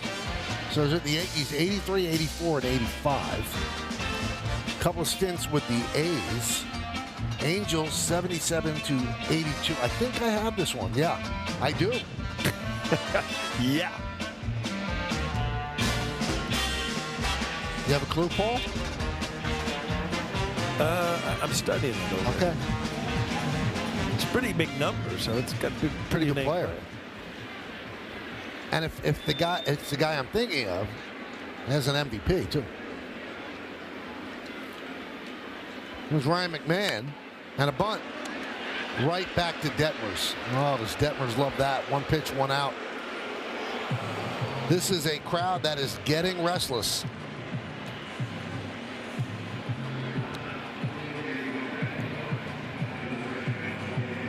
So I got a question for me, and maybe I don't know that you're going to get this answer. All right. Because you were talking about Jim Bouton, right? Yep. After baseball, you know, he used his name to do things with companies and things like that. He had one kind of invention from the game of baseball, and he made it. Finally, I'll give you a clue, and then you'll probably get it. Give me a clue. Don't. I don't deserve a clue. Finally got it okay to put out to kids as a fun thing. Yeah. 1 billion packets later. All right, so when I answer this question, do I get total respect from you? Big League Chew. Wow. Yeah. That is impressive. Yep. That is impressive. He got the Wrigley Company to sponsor that, and he came up with Big League Chew. Wow. Charlie You've chews got a lot of it. Way too much time on your hands. You know that?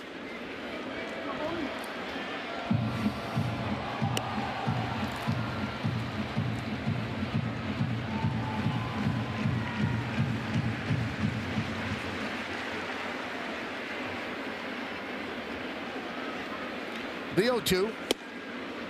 And down goes Goldschmidt. So Goldschmidt's 0 for 3 against the lefty Detmers. Detmers really dealing. That's his 8th strikeout.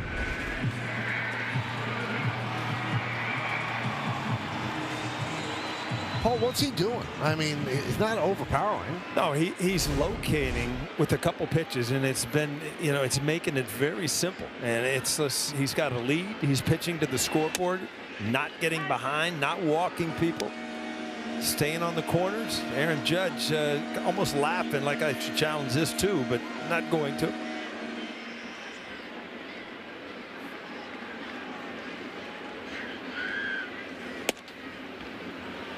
Everybody thought that Judge would be one of the bigger beneficiaries of ABS. And as we told you earlier, he's only challenged 2 calls.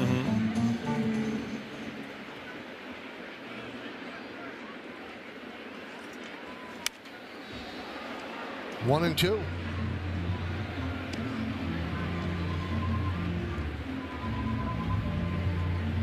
What we went over in the scouting report, really, he hasn't got away from it. You know, fastball, slider, the majority of the time. Every once in a while, a changeup or bigger breaking ball. But again, to be able to control a couple pitches, throw them where you want, makes pitching look simple.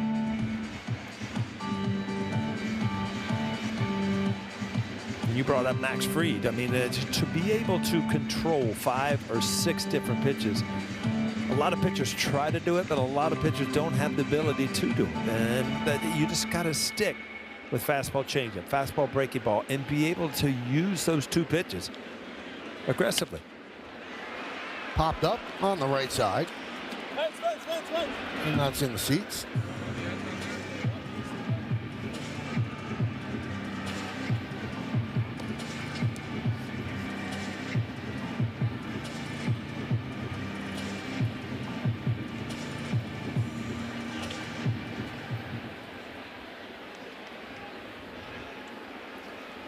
Two down.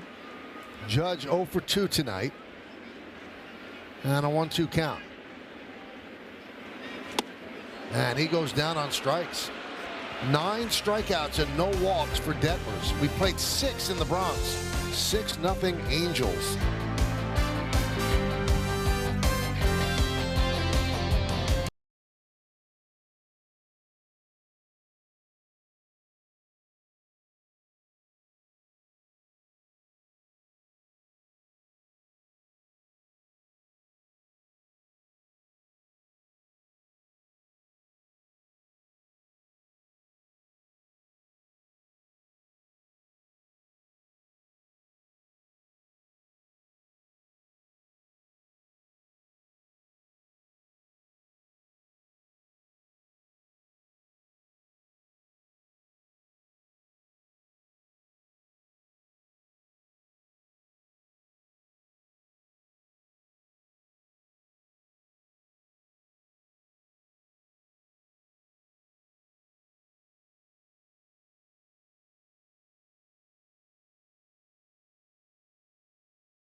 Yankees hockey jersey night is back for 2026. Come out to Yankee Stadium this Friday, April 17th, when the Yankees take on the Royals. First 18,000 guests in attendance are going to receive a Yankees hockey jersey courtesy of StubHub. Tickets are going fast, so get yours today at Yankees.com.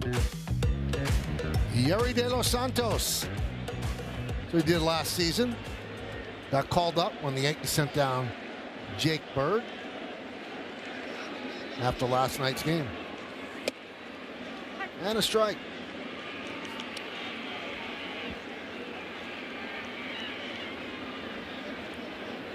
Adele, Soler, and Grissom.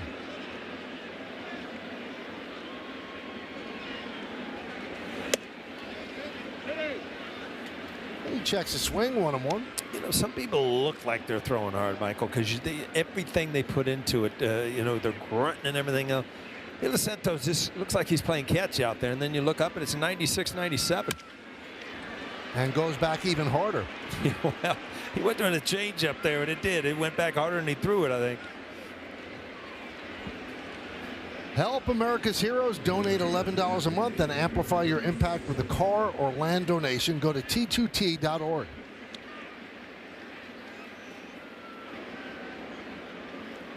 So Adele with 2 hits. The 9th hit for the Angels. Here's Jorge Soler.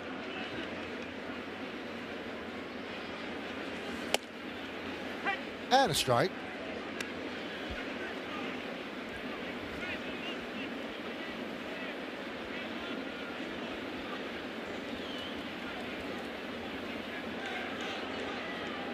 And Michael, I spoke to Yuri in the clubhouse earlier today, and he told me since the Rail Riders were off yesterday, as the Yankees turned that double play to give him 2 outs in the inning, he was at the team hotel, and he got a phone call saying, you're heading to the big leagues. And he said it's always an exciting phone call to get, but he has been here before. He said he's very, very confident right now with where he's at mechanically, where his pitches are at. And the biggest key for him is just to remember to keep it simple out there on the mound. Attack hitters, create soft contact, get those quick outs. We saw that right there, Michael. 2 quick outs. And the pitch outside to Grissom. Could that have been any better? You're talking about soft contact after a leadoff base hit. Boom, you get the double play. That's what Meredith's talking about. A little sinker ball, keep it in on the ground, turn 2. 2-0.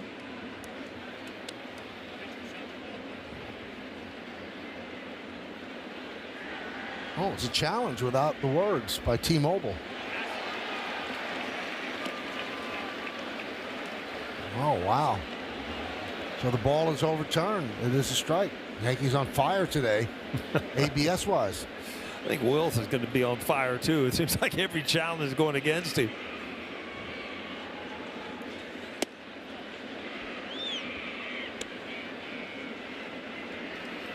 Two and one.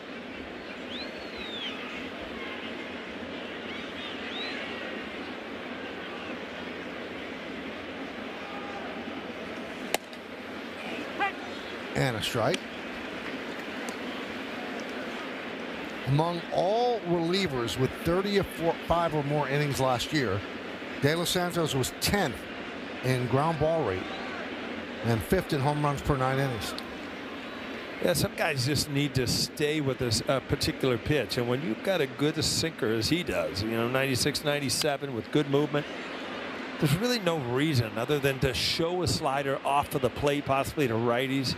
But, you want ground balls, you want outs. And a lot of times it doesn't turn the scout's head because they want all the swing and miss stuff. But ground balls are good things. 3-2 on Grisham.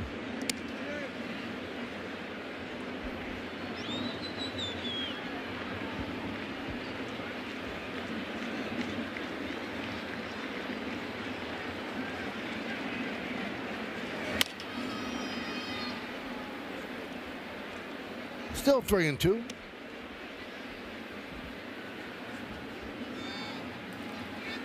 I wonder if she's listening to Dave and Susan.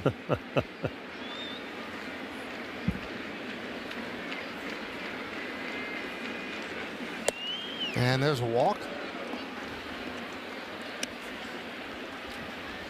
2 down, 1 on, and that brings up the catcher Ohapi, 6th batter in the lineup for the Angels. Angels trying to get back to 500. They hold on. They go to 9-9. Still plenty of baseball to go. And a strike from De Los Santos.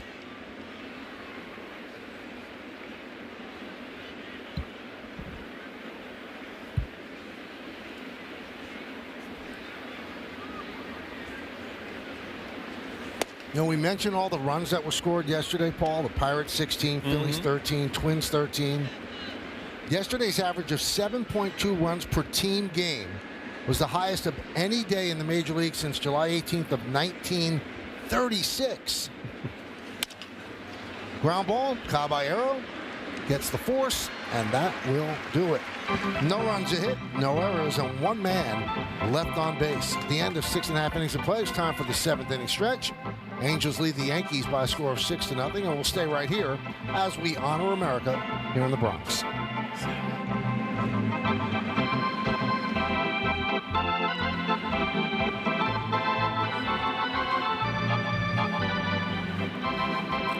Ladies and gentlemen, will you rise? Remove your caps. And please, direct your attention to the area behind home plate as the New York Yankees welcome an honored military guest. United States Army Specialist Pascual Cassiano from Staten Island, who served in Operation Iraqi Freedom. The Yankees say thank you, Pascual, for your sacrifice and for your service to our nation.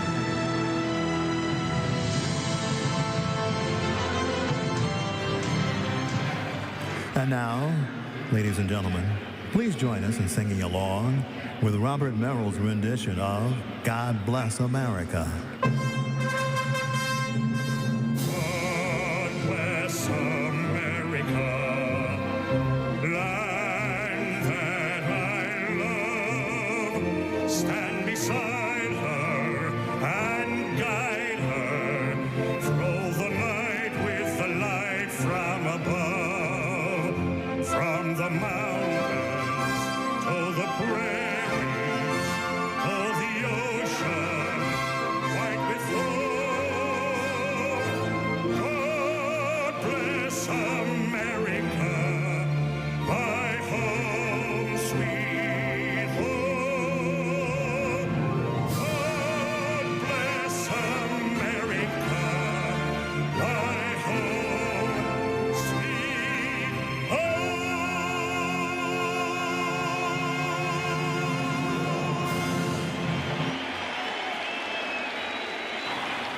All right, fans.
As you mentioned, no runs, 2 hits for the Yankees. Detmers has been great. 4 home runs by the Angels. Ryan Weathers won 5. Struck out 10, but he gave up those 4 home runs. That's a career high.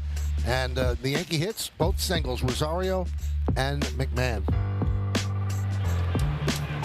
So Detmer's still out there. 84 pitches for Detmers. It'll be 3, 4, and 5 in the Yankee order.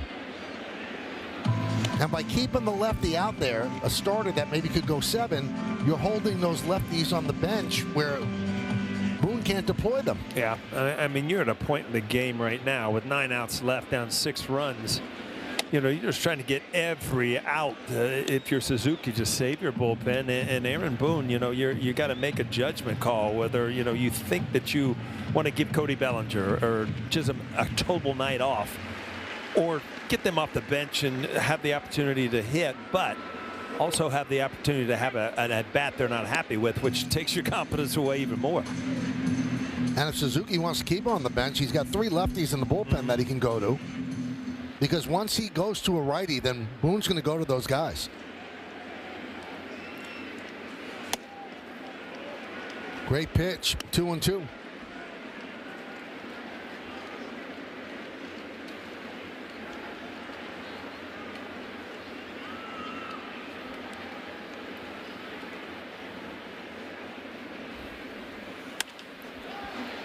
popped up. Grissom gives it a look. That makes the seats. And if you break down what Detmers has done, I mean, just look at this at bat. I mean, off speed down and away, then a fastball up and in, and it's just got hitters off balance, not able to really sit on any location, any pitch.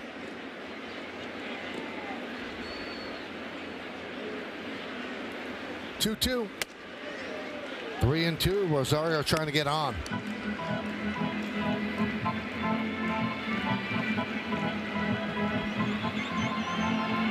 Rosario 1 for 2. He has one of the 2 Yankee hits. High fly ball center field. Trout has room.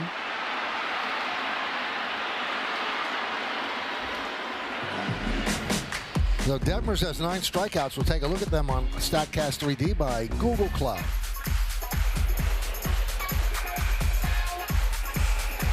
A little chasing going on too, because that purple pitches out of the zone. The purple one to the left. I'm not happy with that at bat right there, huh?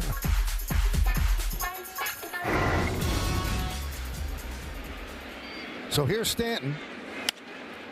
Stanton 0 for 2 with 2 strikeouts tonight against Detmers.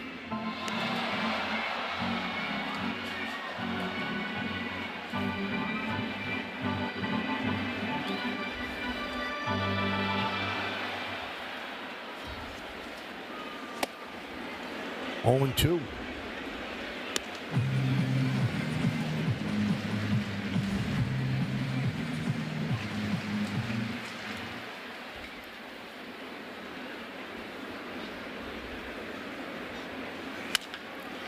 Grounded to third. Moncada throws it in the dirt, and Grissom picks it, and Stanton's out for the second out of the inning. Well, Moncada, you know your runner, and it was all about the accuracy of the throw. It was going to get there in plenty of time, but is it going to pull the first baseman off? No, he made a stellar play. I mean, he's made a couple really good plays tonight, but again, intentionally just a one hopper right on the money. Here's Trent Grisham, big night last night, 0 for 2 with 2 strikeouts today. That's up the middle, grabbed there by Neto, and he turns a hit into an out as the Yankees go down in order. He is dealing 11 Yankees retired in a row.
Yankees Baseball on Yes is brought to you in part by Toyota, the official hybrid vehicles of the Yankees. And by Delta, the official airline of the New York Yankees. Delta, keep climbing. De Los Santos still out there on the mound. Hyundai scoreboard 6-0 Angels. We start the 8th inning. And there's a strike to Moncada. So it's the bottom third of LA's order. Moncada, Peraza, and Teodosio.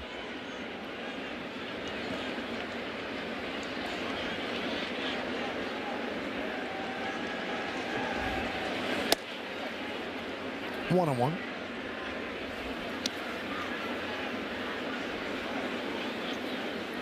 Really gotta like Los Santos' arm. I mean, to me, obviously my opinion, I mean, he doesn't need to throw off speed that much.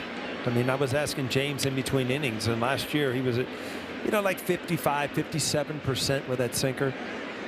In my mind, he should be up around 75. I mean, just to show off speed stuff, but his bread and butter, his out pitch, it's got to be a sinker. Might be out as Judge back, gone.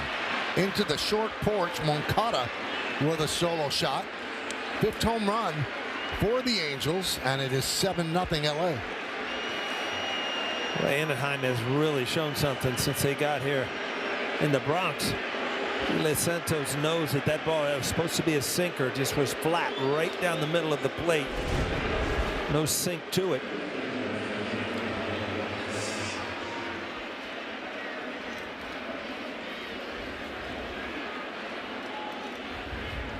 And when you hit it as a lefty here, it's not a better feeling because you know the wind can't affect it. You know the fence is fairly shallow.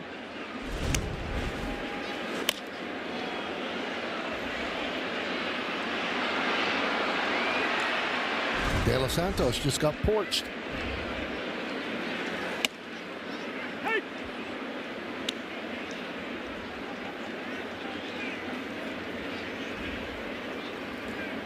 Last year, De Los Santos allowed just 1 home run in 35 2/3 innings, and that one was to Roman Anthony.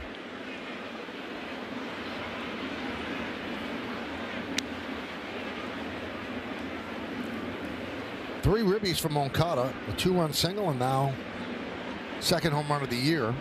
Came in hitting 156.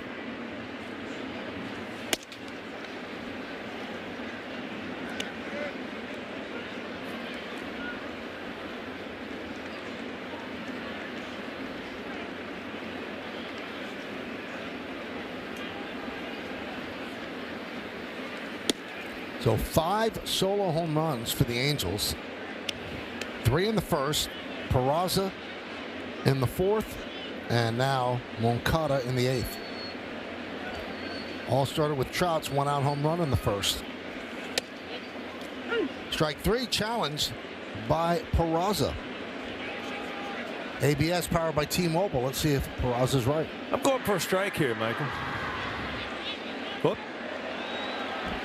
Challenge successful.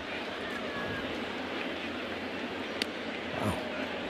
1.2 inches. That seems like a lot now when you look at some of these challenges. Mm-hmm.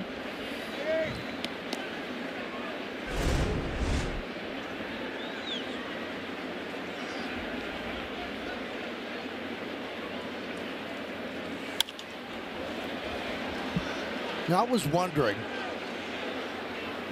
if you gave everybody truth serum, managers, all the players, you could hit a button. Life with ABS or life without. I wonder what they choose.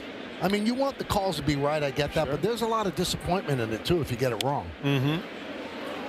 Well, I guarantee it'd be a different narrative if you ask the hitters. I think hitters love the ability to challenge, as Peraza did here, and take away that ball that's off the outside corner, where pitchers have been getting strikes since the beginning of the game. I hate to say it. It's just the nature of it. If you make great pitches off the outside corner, you usually get the call. Do you agree, though, what Bobby Valentine posted on X, where he said, it's another responsibility for a hitter. You have to think about hitting. You're not an umpire. Mm-hmm. So I guess he doesn't like it for a hitter. Yeah, but I mean, as you're tracking the ball, you believe it or not, there is a time where it's strike or ball, and then that's where I actually think sometimes a pitcher or a catcher's framing ability could help the pitcher, because as you're tracking the ball and you see it, and then you kind of see where the catcher's glove is. Mm-hmm. You have the ability to think that ball was a ball, and then you see the catcher's glove move. Now you're sure it's a ball, because if it was a strike, why are you moving your glove? So you end up challenging.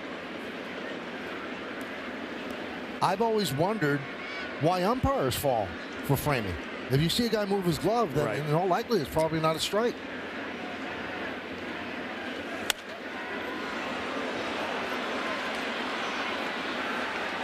And I've thought this a lot. If I was an umpire, before a game began, I'd tell each catcher, I see you move your glove. The ball.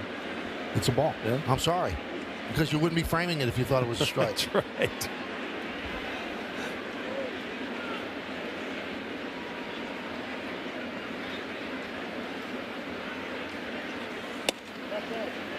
There's ball 4. Great night for Peraza. Continues because what's the difference, Paul, between framing and flopping in the NBA?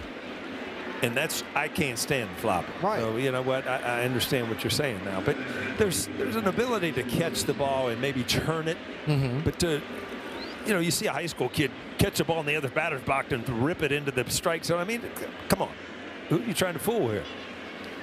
Here's Teodosio, and you see Wells say, watch out for the bunt. And a strike. Yeah, I don't think that'd be a very smart thing to do with a 7-run lead, is to lay down a bunt. That doesn't go over real well.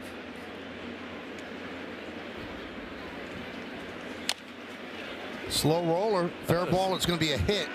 How about a swing? It's a hit. Huh?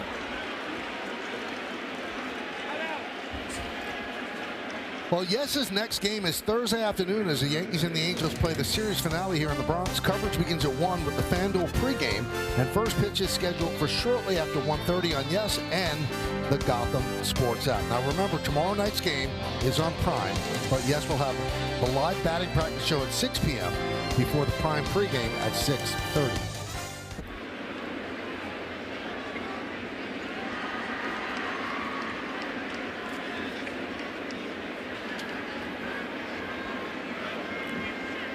First and second, nobody out. 1 run in with the home run by Moncada. And here, top of the order is Zach Neto. He's got 3 strikeouts tonight. He's 0 for 4.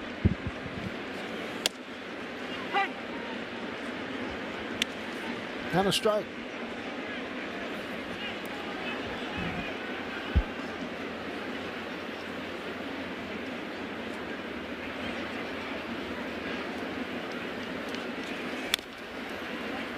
Oh and 2.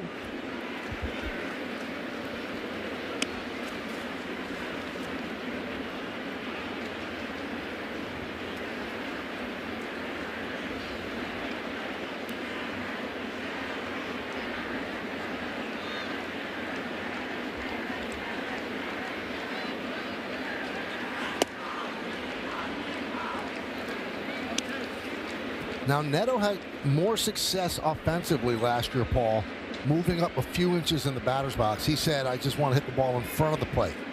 You know, trying to get the ball before it's dancing. You buy that? A lot of people think that you can move, you know, to hit breaking balls before they break. Fastballs at the back of the box, you had a little more time. I think it just comes down to consistency. You either hit at the back of the box or where you're comfortable, you know, to start changing between pitches. Catchers see that and they'll adjust to it, but I was always at the back, right? You know, you see those marks on the back. It just seems like you have a little bit more time to see the ball. But you will get the break, though, on a breaking ball.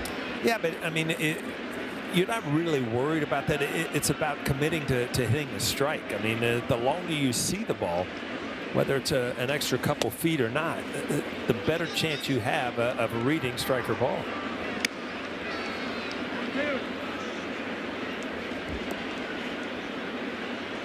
Suter warming up.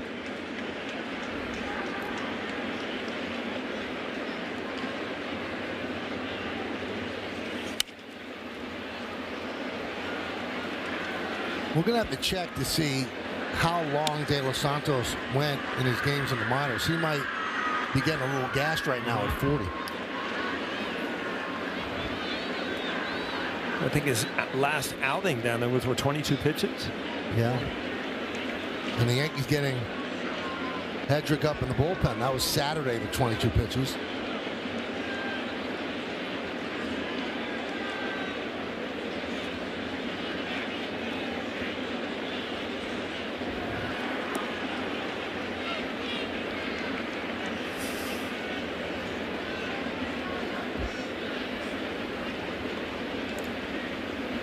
And the payoff.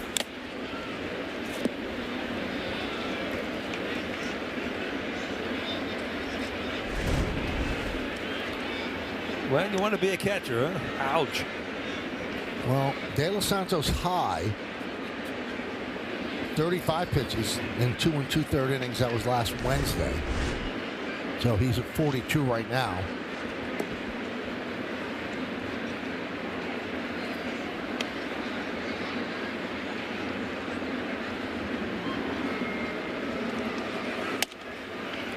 Strike 3.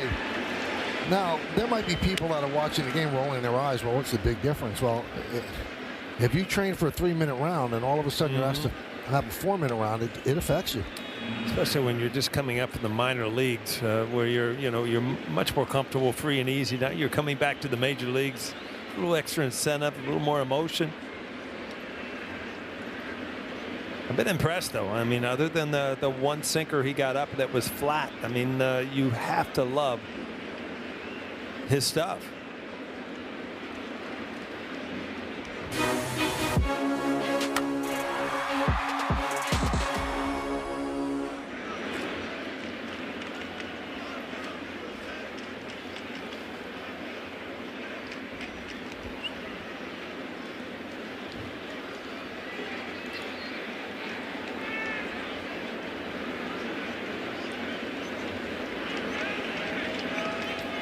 I think that trip was to give Hedrick a little more time. It's Mike Trout. Hedrick might say, hey, I'm not ready yet.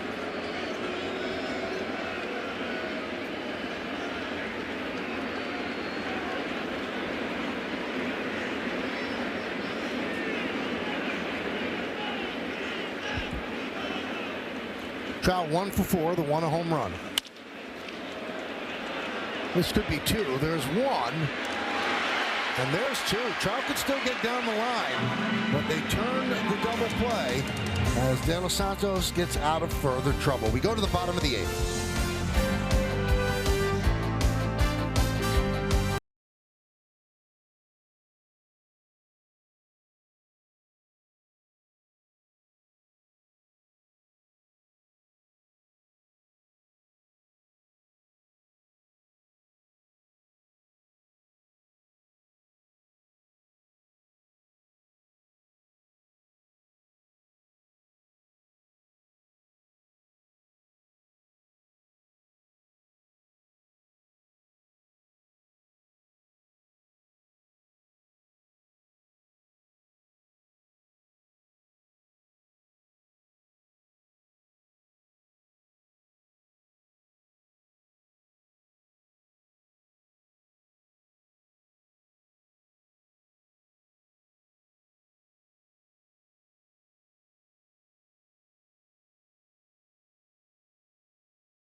Well, fans, Yankee games on Yes are streaming live on the Gotham Sports app, included for free with your eligible TV provider subscription. Download and sign into the Gotham Sports app now and check out all the great Yankees content, including game highlights, post-game sound, and much more. Detmer's still out there. Hyundai scoreboard shows he's leading 7-0. He's allowed 2 singles. He has not walked a batter. He struck out 9. And Grichuk rips one into left center field, and there it is. That's his first Yankee hit, a leadoff double. So that breaks an 0 for 15. Well, you brought Randal Grichuk in here to hit lefties, and over his career, he's been able to do that. He got off to a tough start, but Aaron Boone knows if he gets enough at bats against lefties. He's going to do some stuff, and good swing right there. Ball away up. He's got a very level swing, which enables him to drive that ball to left center field. It's got to feel good for him. Signed late, joined the Yankees in spring training, and he's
center field. It's a base hit for Wells.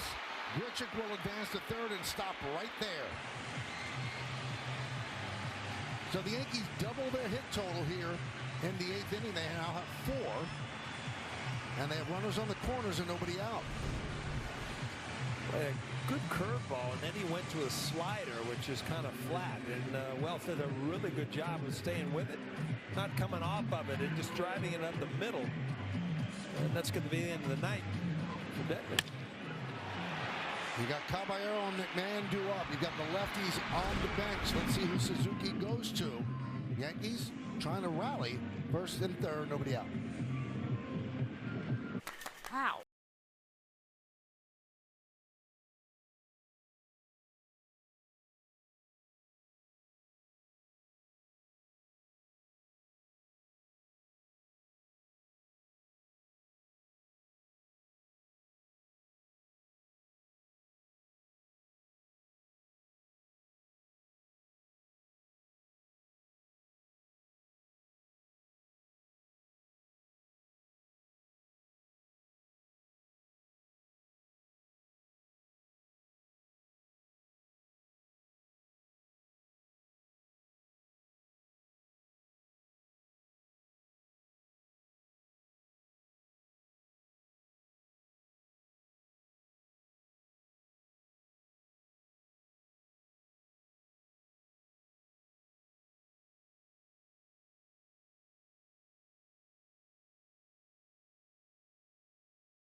Yankees baseball on Yes is brought to you in part by Nissan. Hop into a Nissan Rogue and hit the road to adventure. Shop NissanUSA.com. And by Optimum Fiber, famously fast fiber internet. Chase Silseth will come on. And they're going to stay with Caballero. A big power pitcher here. Over the top, throws hard. Got a slider and a changeup, but he could get the upper 90s on a good night. Detmers has got to be happy the way he threw the ball tonight. Really, really just shut down the Yankees all the way through 7 innings. Came in with a 4.60 ERA. Silseth has given up a run in back-to-back appearances after 6 scoreless games to begin this season.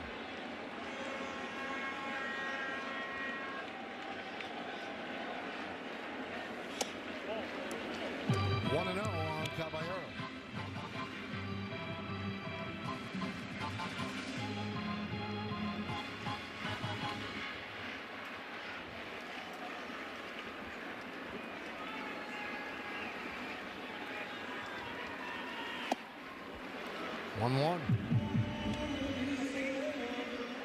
Well, he's got to face 3, so unless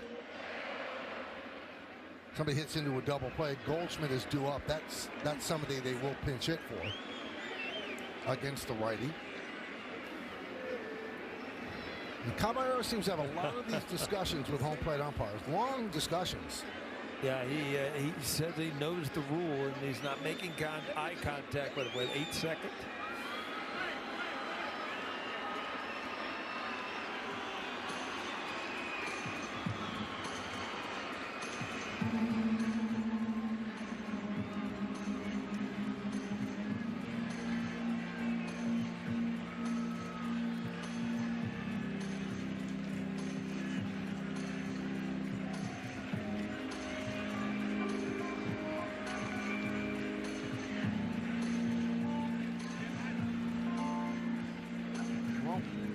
Boone came out of there so that Caballero could get tossed. Then had his time to have a say.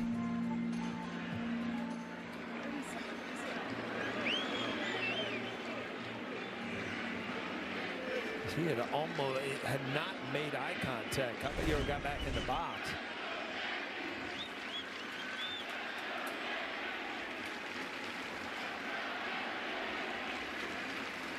One. 2-1. Each team have both their ABS challenges. Yeah, I noticed that last inning, Michael. They're both intact, still 2, but because last night, you remember the Angels lost, the second inning, they were out.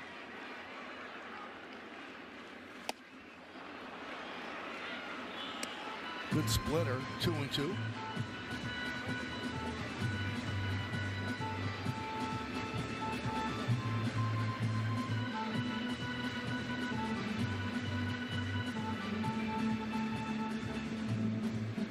So Bellinger has a bat, Rice has a bat, and Chisholm has a bat.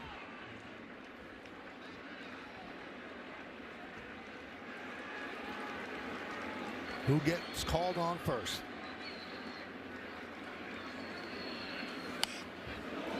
Late swing, foul the bat.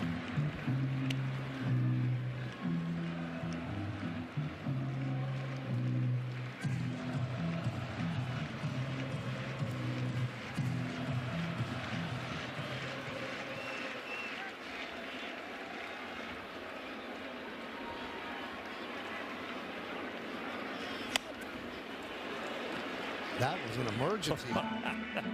You know, you commit, and sometimes that ball just keeps coming in on you. You have to go through with the swing, but you just hope that you foul it off. The ball almost hit him in the hand.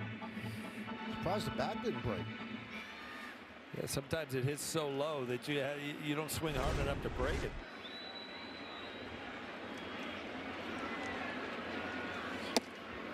And he's worked the count full. Crowd of 37,792.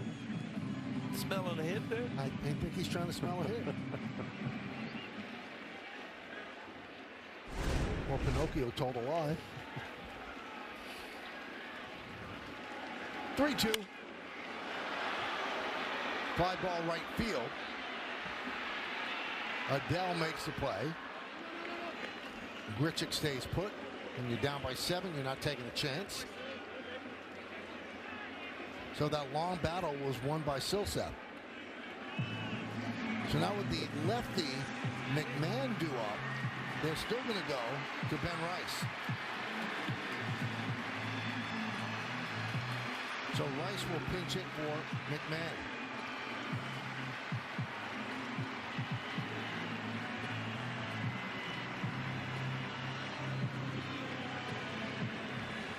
In the bottom of the 8th inning, Yankees looking for their first run. They're down 7-0. They've been victimized by 5 solo home runs by the Angels.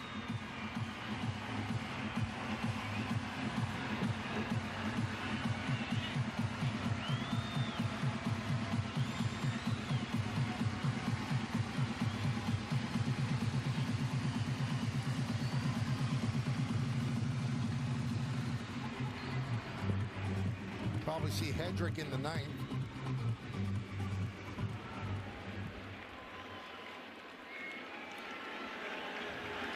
"25-year-old Silseth sets."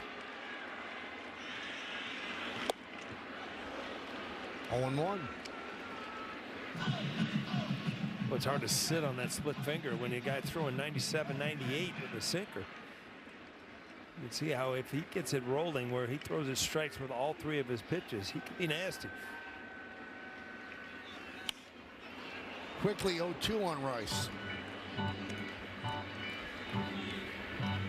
Rice came out on the 5th inning yesterday, walked, then he singled and struck out, so he was 1 for 2.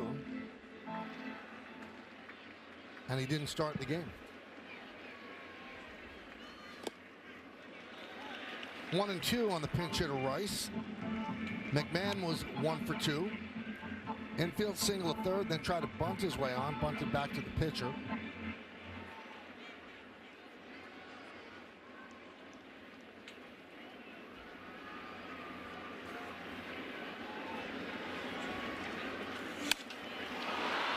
Fly ball, left side, Teodosio toward the line, makes the catch, tagging. And scoring is Grichuk. Yankees have a run on the sac fly by Ben Rice, and it's 7-1. Well, just because of the awkward way that he caught this ball going towards the wall, Grichuk just decided that he could probably easily score. The ball was cut off and not even let to go through. And a productive bat coming off the bench for Ben Rice. Those scouting reports from your teammates, did they help? Yeah, they do. I mean, you can really tell movement, velocity. You know, I'm seeing the ball well. You know, his split finger goes not only down, goes away. So, you know, a lot of things on paper is just velocity and location and tendencies where, you know, you get a true view from a guy that just came from hitting it, even though Ben Rice is lefty and Aaron Judge is righty. So now, Josh Chisholm will pinch hit for Paul Goldschmidt. Judge is on deck. 7-1 Angels. Yankees finally on the board here in the bottom of the 8th.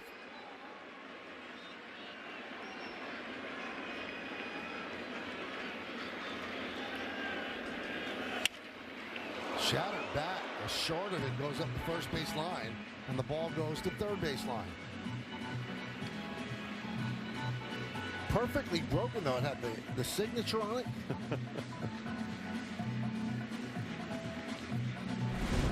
It's a gift shop special right there. Yeah.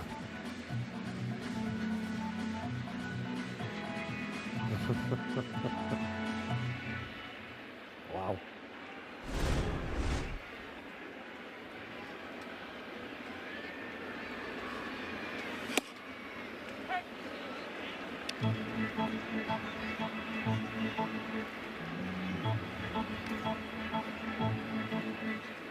Detmers, who started this game and faced 2 batters here in the 8th, threw 99 pitches. How about this, Paul? 69 strikes. Wow. He was successful. There's no doubt about it. You saw some curveballs, some changeups late, third time through the lineup, but for the most part, early in the game, fastball, slider, just located well. Never allowed the Yankees to really get anything going. That run that just scored, though, does smudge his ledger. Runner at first, also his responsibility. 2-2.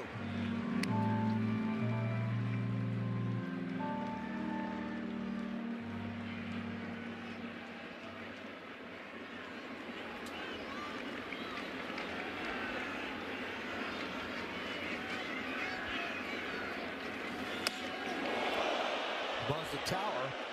3-2. So that's going to release Wells at first.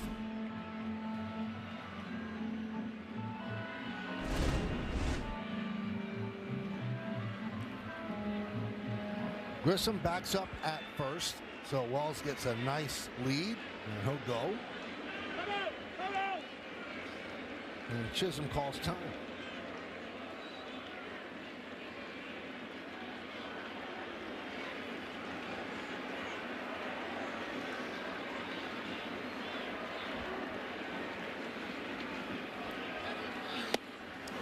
And Jazz swings and misses, and that'll do it.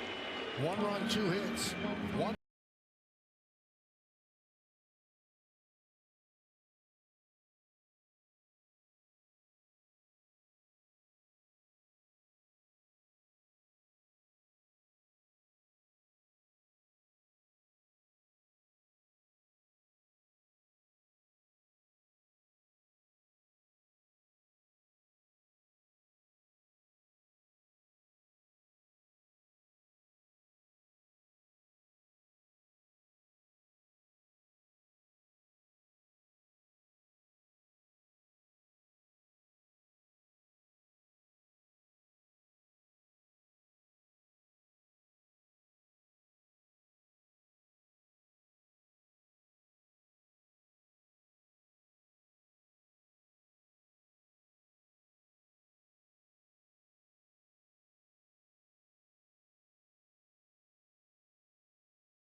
Rogue or well-qualified buyers get 0% APR on select model trims.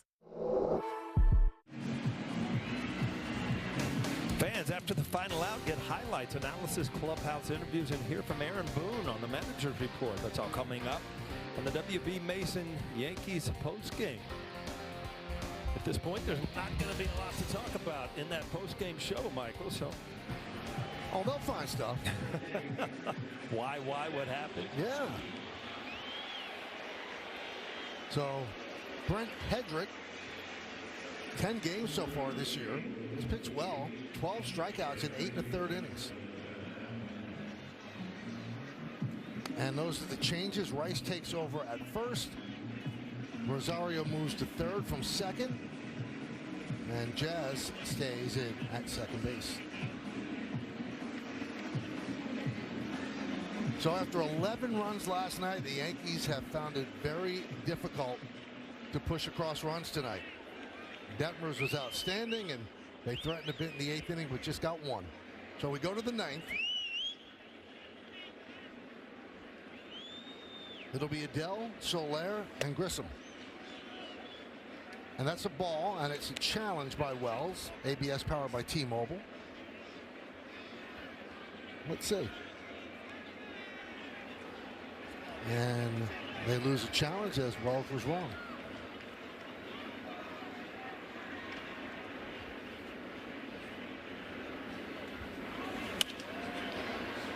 Fly ball shallow right. Judge puts it away. Yankees baseball on Yes is brought to you in part by Nissan. Hop into a Nissan Rogue and hit the road to adventure. Shop NissanUSA.com. And by Optimum Fiber, famously fast fiber internet. I told you Hedrick is making his 11th appearance. That's tops in the major leagues, but they've all been short outings. He's only 42nd in relief innings, coming into this one 8 1/3.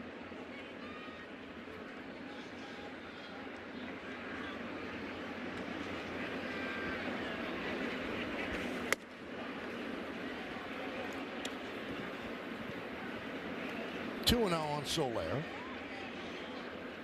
Soler with a home run in the 1st inning, walked and scored in the 6th. Foul back.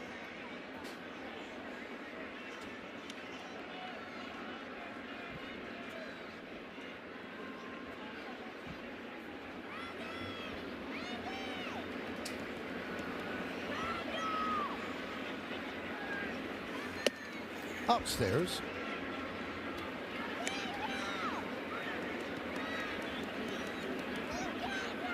Ryan Sefferjohn warming up.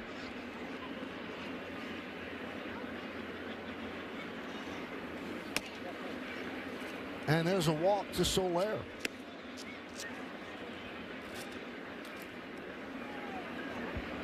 This copyrighted telecast presented by authority of the New York Yankees and may not be reproduced or retransmitted in any form, and the accounts and descriptions of this game may not be disseminated without the express written consent of the New York Yankees.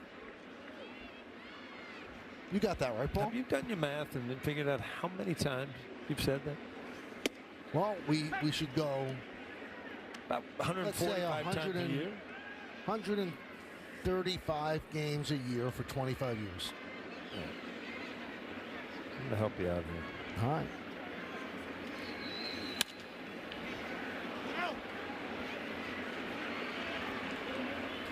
$135 times how many years?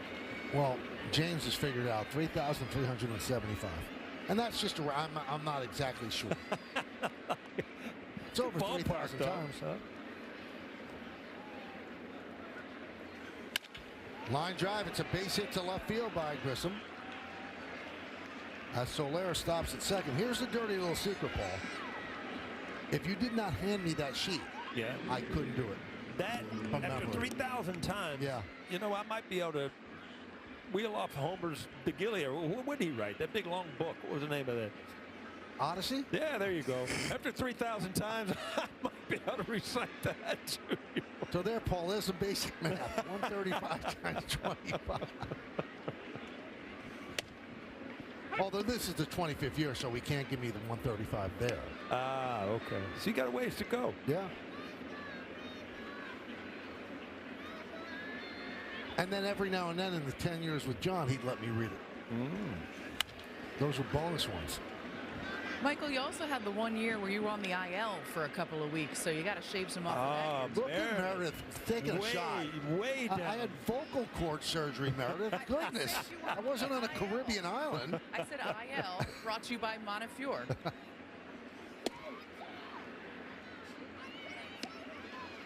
1-2 on O'Hoppe. I was getting nervous, too. I mean, we're in the 9th inning here, man. You can't go home without it.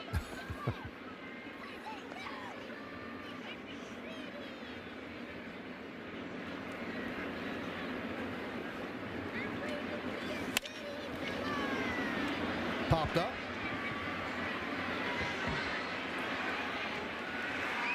Here's what I always wanted to know. No one's ever told me, Paul. What happens if I didn't do it and people did disseminate? What would happen to them? I was just going to say, would they be arrested? They disseminate. We'd have all kind of just turmoil. All sorts of problems.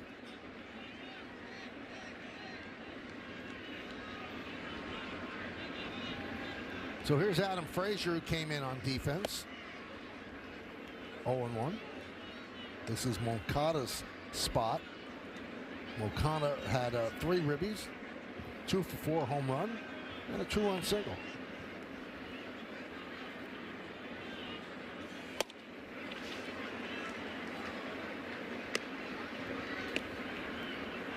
Michael, I know when games get to about 3 hours, right? I don't even need the clock anymore. My ears start hurting. The headphones start hurting my ears. I'm like, all right, we got to be there at the 3 hour mark. Ground ball and grabbed there by Jazz Chisholm. Nice play. Saved a run and took a base hit away. Angel Strand 2. Yankees coming up in the bottom of the 9th.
player, Paul.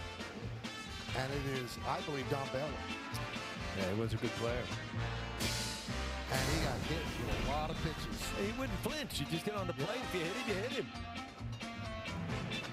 Wow. That upper deck in left field. Wow, that's a blast. Then falls down to the lower deck. And he can run. Wow. Very well-respected teammate, too. That was in the old Comiskey. Won the MVP in '79, although it should have been Ken Singleton. 1987 world champion with the Twins. Two-time Silver Slugger with the Yanks. Man, they call Groove. And he was traded to the Red Sox on March 28th of 1986 for Mike Easler. Ryan Severjohn is the new pitcher for the Angels, and count 0-2 on Judge. Judge is 0 for 3 with 2 strikeouts tonight. Remember Baylor, manager with the Rockies. He might have been the first with the Rockies, huh? Yeah.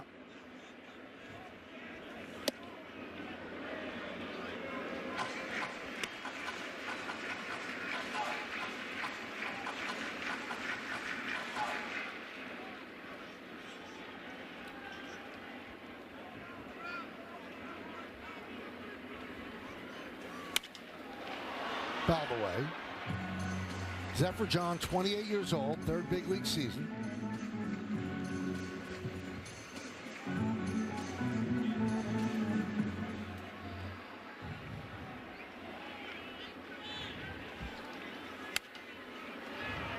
Foul back.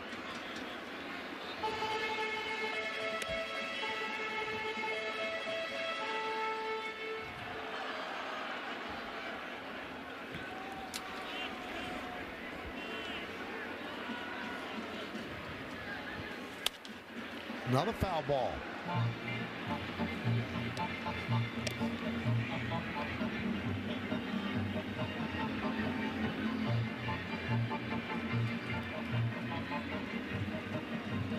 Angels jumped out early with back-to-back home runs in the first inning. They've never looked back. That one just missed. They led 3-0 before the Yankees came to the plate.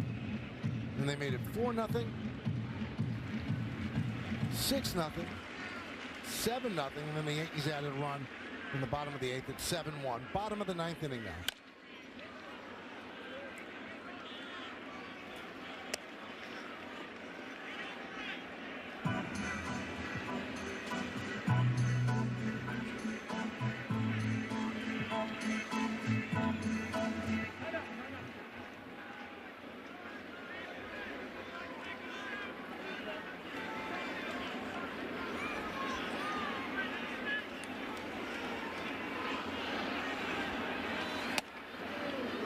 Just missed. 3-2 on Judge. That was 99 miles an hour. Yeah, just off the outside corner.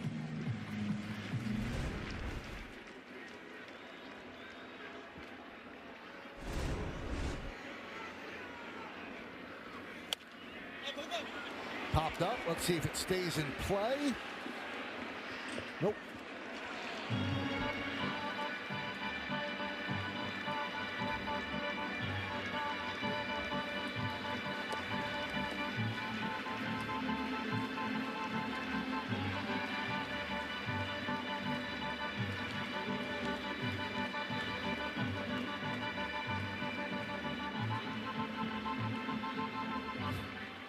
I was going to say, he better hurry up and throw a pitch. The Oregon player is going to be 100 miles an hour here before he comes. He just kept going faster and faster. Another foul ball. So it's an 11-pitch at bat. Yeah, you don't know how this at bat is going to end up, but this is why Aaron Judge is Aaron Judge. I mean, you look at the scoreboard, it's the 9th inning, and he's just continually having good swings and good at bats.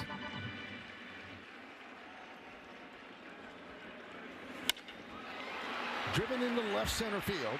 On the run, Teodosio, he can't get there. Knocks the ball down on the warning track, but Judge is able to get the second with a leadoff double. So he won that 12-pitch battle. Well, you just don't know how hard it is to keep your concentration. You're down 6 runs in the 9th inning, no offense. long at bats. You get the little slider. You see he kind of one-hands this and still has the ability to shoot it in the left field gap. But just so easy to mail it in late in the game. Not Aaron Judge.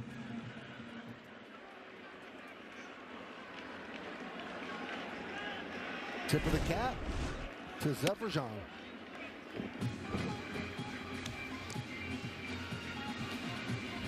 Rosario takes the ball 1-0.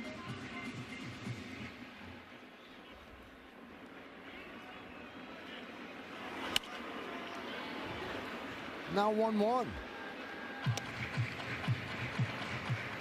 Along with Meredith Morakovitz and Paul O'Neill, I'm Michael Kay. We thank you so much for spending part of your Tuesday evening with us here on the Yes Network. It's 7-1 Angels over the Yanks. Tomorrow, you can find us on Prime. And then on Thursday, it's a 1:30 start. And you can find us on Yes.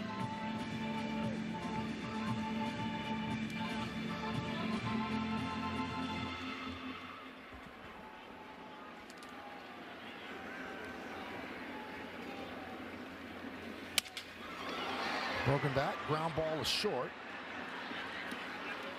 One away. Yankees have Luis Gil going tomorrow. The Angels not officially announced their starter yet. And then the Thursday afternoon matinee will be Max Fried. So Gil against the Rays, he took the loss, 4 innings, 3 hits, 3 runs, walked 3, struck out 2, and threw 88 pitches. When you break down Gil, it's all about walks. If he can stay in the strike zone and make people beat him, he's very successful. Well, that was his first start of the season on the big league level. Yankees in the middle of a run of 13 straight games without an off day.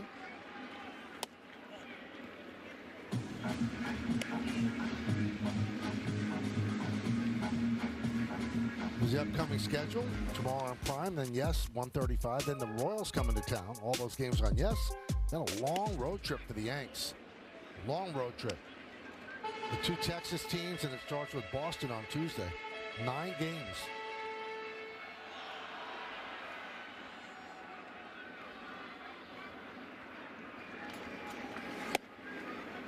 Two and 2 on Stanton. Giancarlo was 0 for 3. With a couple of strikeouts.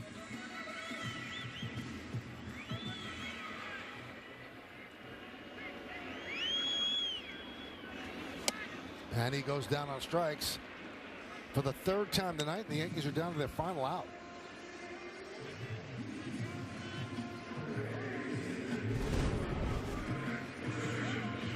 Breaking ball, not a great one to the end, and then all of a sudden, see you later. So here's Trent Grisham, had such a wonderful night last night. Came into the game in the 5th inning. 3-run home run, a 2-run home run. Gave the Yankees a 7-4 lead. Tied the game in the bottom of the 9th inning at 10-10 with a 2-run home run. But tonight he's 0 for 3.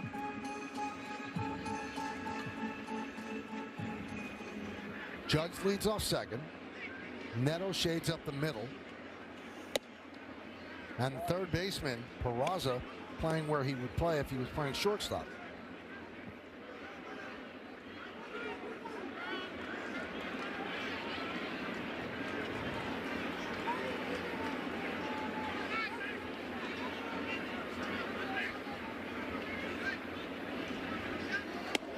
What was that? Wow.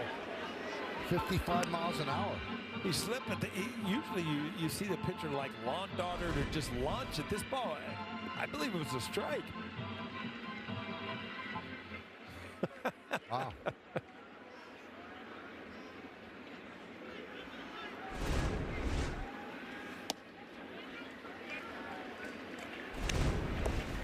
Let's see this. Just a little bit outside. It was 55.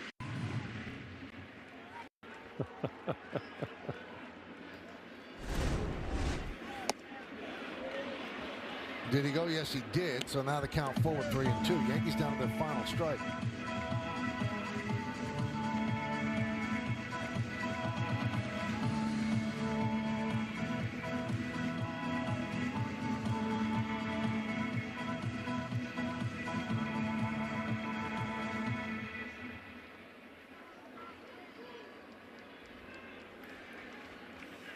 Swing and a miss, and that'll do it. Not the Yankees' night as they lose this one 7-1. Reed Detmers was outstanding. A lot of solo home runs off the bats of the Angels. Mike Trout started it, and they never looked back. Well, it was a slugfest last night. It was a slugfest only on one end tonight, and that was the Angels. They got busy early with 3 home runs in the first inning, but offense could not get them back in the game. Really never got anything going all night. 3 straight home runs in the first inning, and that was it. Yankees couldn't get on track offensively. We'll come back the post game after that.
Lose this one 7-1. We take a look at the game-changing drives of the game brought to you by Audi and the all-new Audi Q3. Well, it was a loud first inning. Started with Mike Trout, his 5th of the year, and they weren't finished. Joe Adell, back-to-back. That's his 2nd of the year, and then Soler. Yeah, let's make it 3 in a row. Big first inning for the Angels. And they never looked back. And the reason why they never looked back is the Chevy player of the game. Yeah, he was really good. Reed Detmers, 7 innings, 1 run, 9 strikeouts, and no walks. By far his best start of the year for the Angels. So they even up the series in a game apiece. 2 more games to go. 7-12-0 for the Angels, 1-5-0 for the Yanks. It took 2 hours and 56 minutes. Detmers' his first win. Weathers' his 2nd loss. We told you about the home runs. Weathers struck out 10, but allowed 4 home runs in 5 innings of work. Coming up on the Yes Network, stay tuned for the WB Mason postgame show with Justin Shackle and Todd Frazier. Special thanks to producer Troy Benjamin, director Dan Barr, Mike Webb, and the executive producer of the Yes Network is Mr. Jared Ames Boschnack. Join us again tomorrow as the Yankees play Game 3 against the Halos here in the Bronx. Coverage will begin at 6 p.m. on Yes, and pregame coverage begins at 6:30 p.m. on Prime, with first pitch coming shortly after 7. Once again, the final score of the Angels 7, Yankees 1. For Paul O'Neill and Meredith Marakovitz, I'm Michael K. saying see ya from Yankee Stadium in the Bronx, New York. Now let's go to Justin Shackle and Todd Frazier standing by with the post-game show. Guys?